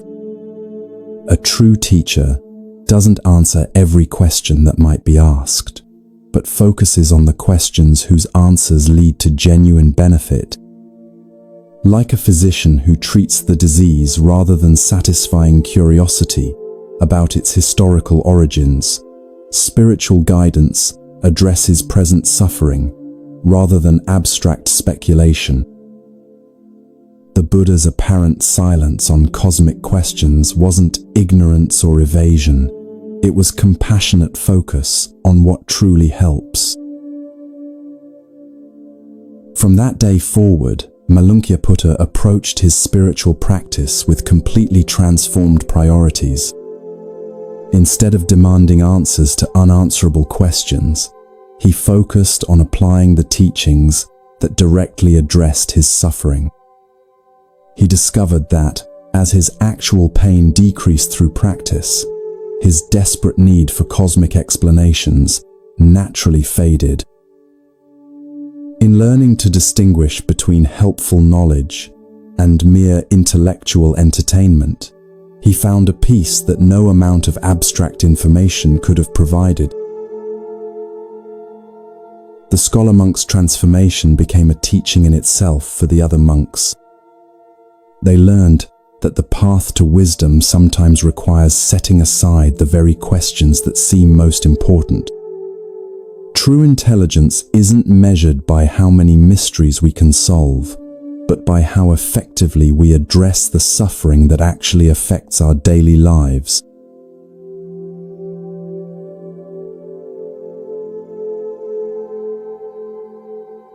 The shadow that became light. In the heart of a sprawling city where merchants hawked their wares and crowds surged through narrow streets like restless rivers, there lived a man whose presence seemed to dim whatever room he entered. Devadatta was Buddha's own cousin, blessed with intelligence, charisma, and natural leadership abilities that should have made him beloved by all who knew him. Yet wherever the Buddha's light shone brightest, Devadatta's shadow grew darkest, consumed by a jealousy so profound it poisoned every aspect of his existence. This is the story of how the deepest darkness can sometimes give birth to the most unexpected illumination. From childhood, Devadatta had lived in the shadow of his extraordinary cousin. When they were boys, Buddha's wisdom and kindness drew people naturally to him, while Devadatta's attempts to gain attention often fell flat. As young men, Buddha's spiritual seeking inspired reverence, while Devadatta's ambitions seemed somehow hollow by comparison. Now, as adults, Buddha had become the awakened teacher whose name was spoken with reverence across kingdoms, while Devadatta remained merely the Buddha's cousin, forever defined by someone else's greatness. The poison of comparison had worked its way so deeply into Devadatta's heart that he could no longer experience joy in his cousin's success. Every story of Buddha's compassion felt like a personal rejection, every tale of his wisdom like a judgment on Devadatta's own inadequacy. Where others saw inspiration, Devadatta saw only evidence of his own failure to achieve similar recognition. His mind became a workshop where resentment forged increasingly elaborate plans for undermining the very person he had once loved. The breaking point came when Devadatta witnessed thousands of people gathering to hear Buddha teach in the city square. The crowd's rapt attention, their tears of gratitude, their obvious transformation through Buddha's words, all of this should have filled a cousin's heart with pride. Instead, Devadatta felt only burning humiliation that someone so similar to himself could command such devotion while he remained invisible. That night, his jealousy crystallized into a plan so audacious it shocked even his own corrupted conscience. Devadatta decided to assassinate the Buddha, not in secret, but publicly, dramatically, in a way that would demonstrate his power over the man everyone considered untouchable. He hired a group of archers and positioned them along a route where Buddha regularly walked in meditation. The plan was simple. As Buddha passed, the archers would loose their arrows, and Devadatta would emerge as the one who had ended the so-called enlightened master's influence forever. The fateful morning arrived with deceptive tranquility. Buddha walked his usual path, moving with the serene awareness that had become his signature, completely unaware of the deadly trap awaiting him. Devadatta crouched behind a stone wall with his hired killers, his heart pounding with anticipation and terror. As Buddha approached the designated spot, Devadatta gave the signal, and a volley of arrows flew through the morning air with lethal precision. What happened next defied all expectation and changed the course of both men's destinies. Instead of finding their target, the arrows seemed to curve away from Buddha's form, falling harmlessly to the ground around him. Buddha continued walking, apparently unaware that any attack had been attempted.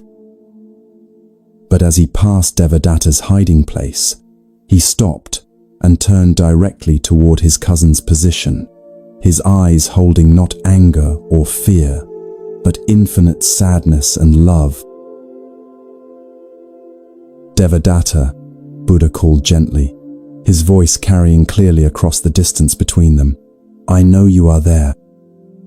I know what you have tried to do, but I also know the pain that drives these actions. Come out, cousin. Let us speak as family once again. Devadatta emerged from his hiding place like a man walking in a nightmare. His carefully planned assassination had failed completely. His hired archers had fled in terror, and now he stood exposed before the very person he had tried to kill. Every emotion crashed through him at once: shame, rage, confusion, and beneath it all, a grief so profound he could barely stand.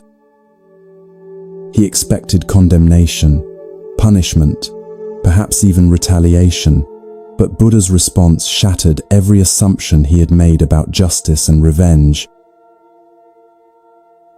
Buddha approached his cousin with arms extended, not in defense but in invitation for an embrace. "My dear Devadatta," he said, his voice breaking with genuine sorrow, "how much you must be suffering to attempt such an action. I see the pain behind your anger, the fear beneath your hatred. You have not become my enemy, you have become lost in your own darkness." This moment illuminates a profound Buddhist teaching about the nature of evil and redemption. In traditional understanding, harmful actions arise not from inherent wickedness, but from deep confusion about our true nature. When beings act from jealousy, hatred, or fear, they are expressing their disconnection from the love and wisdom that exist naturally within all consciousness. Buddha's response to Devadatta's attack demonstrated that even the most harmful actions can become opportunities for awakening compassion.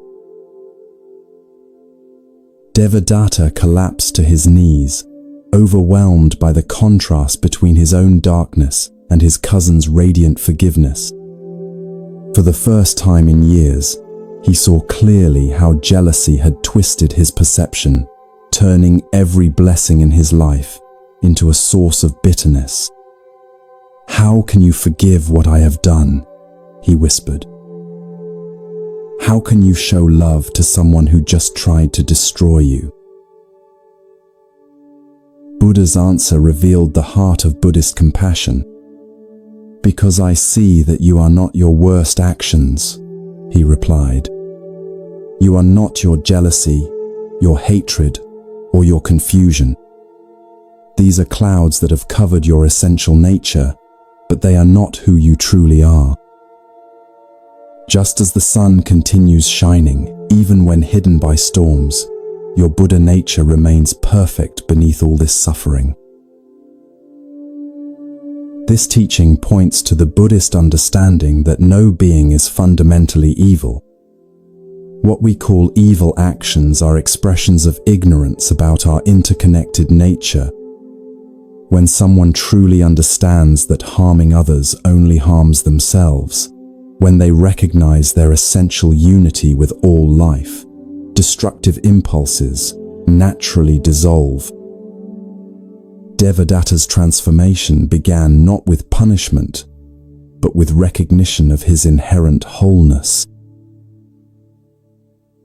In the days that followed, Devadatta underwent a profound transformation. The very intensity that had fueled his jealousy now powered his dedication to understanding and healing. He became one of Buddha's most devoted students, his former darkness serving as compost for unprecedented spiritual growth. His story became a teaching in itself, proof that the deepest shadows often contain the seeds of the brightest light. Years later, when Devadatta had become known for his wisdom and compassion, people would ask him about his transformation. "How did you change so completely?" they wondered. His answer always pointed to that moment when Buddha chose love over judgment. "I learned that we become what we are seen as." When someone sees the Buddha in you, even when you cannot see it yourself, that recognition calls forth what was always there, waiting to be discovered.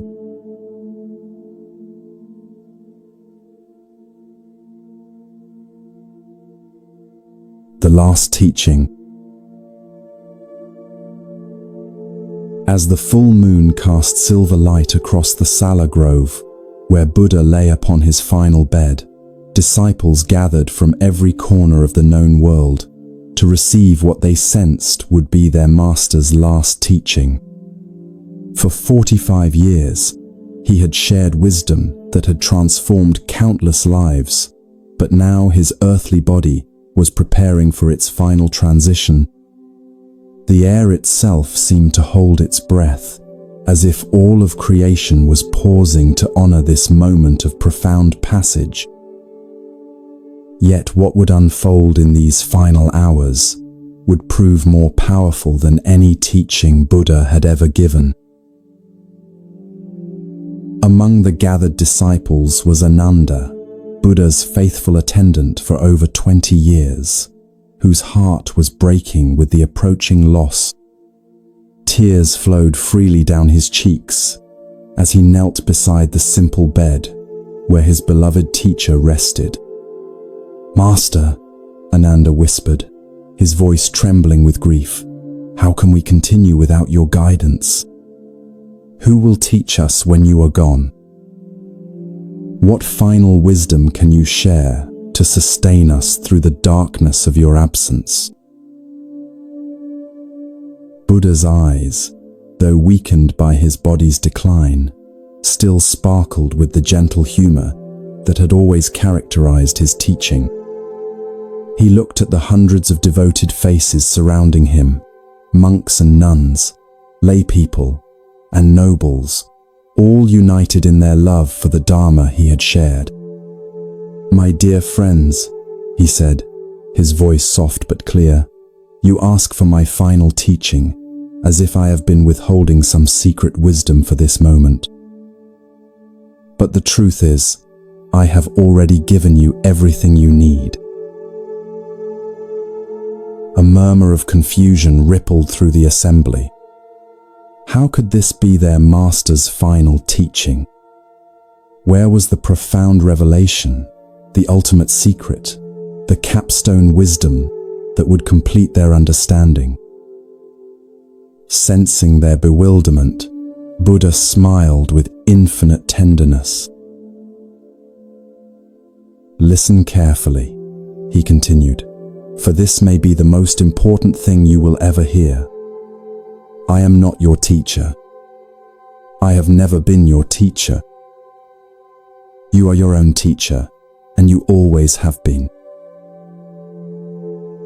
The silence that followed was profound, broken only by the gentle rustling of leaves in the evening breeze. Many disciples looked stunned, as if the foundation of their spiritual understanding had suddenly shifted beneath their feet. How could Buddha, the enlightened one whose every word they had treasured, claim that he was not their teacher? Buddha's voice grew stronger as he continued his final lesson. "For 45 years, I have done nothing but point at the moon of truth that shines within each of you. Some of you became so fascinated by my finger that you forgot to look at the moon itself. Others worshipped the finger instead of recognizing the celestial beauty it indicated. But the wise among you understood that my words were merely echoes of the wisdom you already possessed." This teaching strikes at the heart of Buddhist understanding about the nature of enlightenment. Truth cannot be given from one person to another like a physical object. It can only be recognized, uncovered, and awakened within each individual consciousness. A teacher's role is not to pour wisdom into empty vessels, but to create conditions where students discover their own inherent completeness. When I spoke of suffering, Buddha continued, whose suffering was I describing? When I taught about compassion, whose heart needed to open? When I pointed toward liberation, who needed to be free? Every teaching was about you, by you, and for you. I was simply the mirror that reflected back your own deepest knowing. Young Rahula, Buddha's son, spoke up with tears in his voice. But Father, without your guidance, how will we know if we are on the right path? How will we distinguish between true wisdom and mere opinion? Buddha's response illuminated the essence of spiritual maturity. My son, the same awareness that recognizes truth in my words is the awareness that can recognize truth anywhere. It is not different from your own Buddha nature.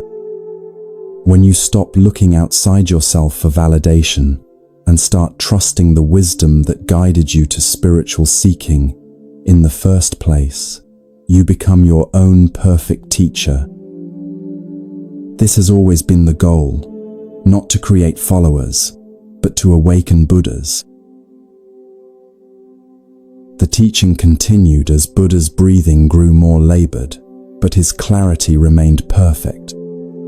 Some of you will want to make statues of me, build temples in my honor, and turn my words into rigid doctrines. Others will argue about the correct interpretation of my teachings and create elaborate hierarchies of spiritual authority. But remember this moment, when I tell you that the truth needs no temples, the Dharma requires no priests, and enlightenment recognizes no external authority. This profound teaching points to the Buddhist principle of spiritual independence. While teachers, communities, and practices can provide invaluable support, ultimate liberation comes from recognizing our own essential nature. Any teaching that increases dependence, rather than fostering independence, has missed the fundamental point. The goal is not to create eternal students, but to awaken inherent wisdom that needs no external confirmation. As the night deepened and Buddha's final moments approached, he offered one last gift to his devoted followers. When I am gone, do not mourn the loss of your teacher. Instead, celebrate the discovery of who you have always been. Every question you brought to me arose from your own wisdom.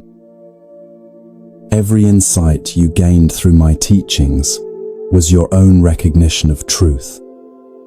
I was never separate from you. I was simply you, wearing different robes. The assembled disciples felt something extraordinary occurring. Instead of feeling abandoned by their teacher's departure, they began to sense a profound empowerment. The wisdom they had attributed to Buddha's special enlightenment, they now recognized as their own birthright. The peace they had sought in his presence, they discovered was available in their own awareness. My final teaching is this, Buddha whispered as his eyes began to close. Be lamps unto yourselves. Trust the light that has always been shining within you. When you need guidance, look not to my words, but to your own deepest understanding. When you face difficulties, remember that the same awareness that appreciated my teachings is perfectly capable of navigating any challenge. As Buddha's breathing became imperceptible and his physical form grew still, something miraculous happened among his disciples. Instead of feeling lost and directionless, they felt more connected to their teacher than ever before. They realized that he had not left them. He had shown them where he had always been. In recognizing their own Buddha nature, they discovered that the teacher and student were, and had always been, one. The greatest teaching is the one that makes itself unnecessary. In his final moments, Buddha gave his students the ultimate gift, not more dependence, but complete freedom. He showed them that the wisdom they had been seeking outside themselves had been their own treasure all along. As our journey through these timeless teachings draws to a close, you've discovered something precious. Each story has revealed the same beautiful truth, that wisdom, peace, and happiness were never outside you, waiting to be found. They were always here, in your own awareness, in your own heart. Whether you've listened actively or drifted into peaceful sleep, these ancient seeds of understanding will continue to grow within you. In the days ahead, you may find yourself remembering the farmer's ox, the empty bowl, or Buddha's final teaching at just the right moment. Trust these moments of recognition.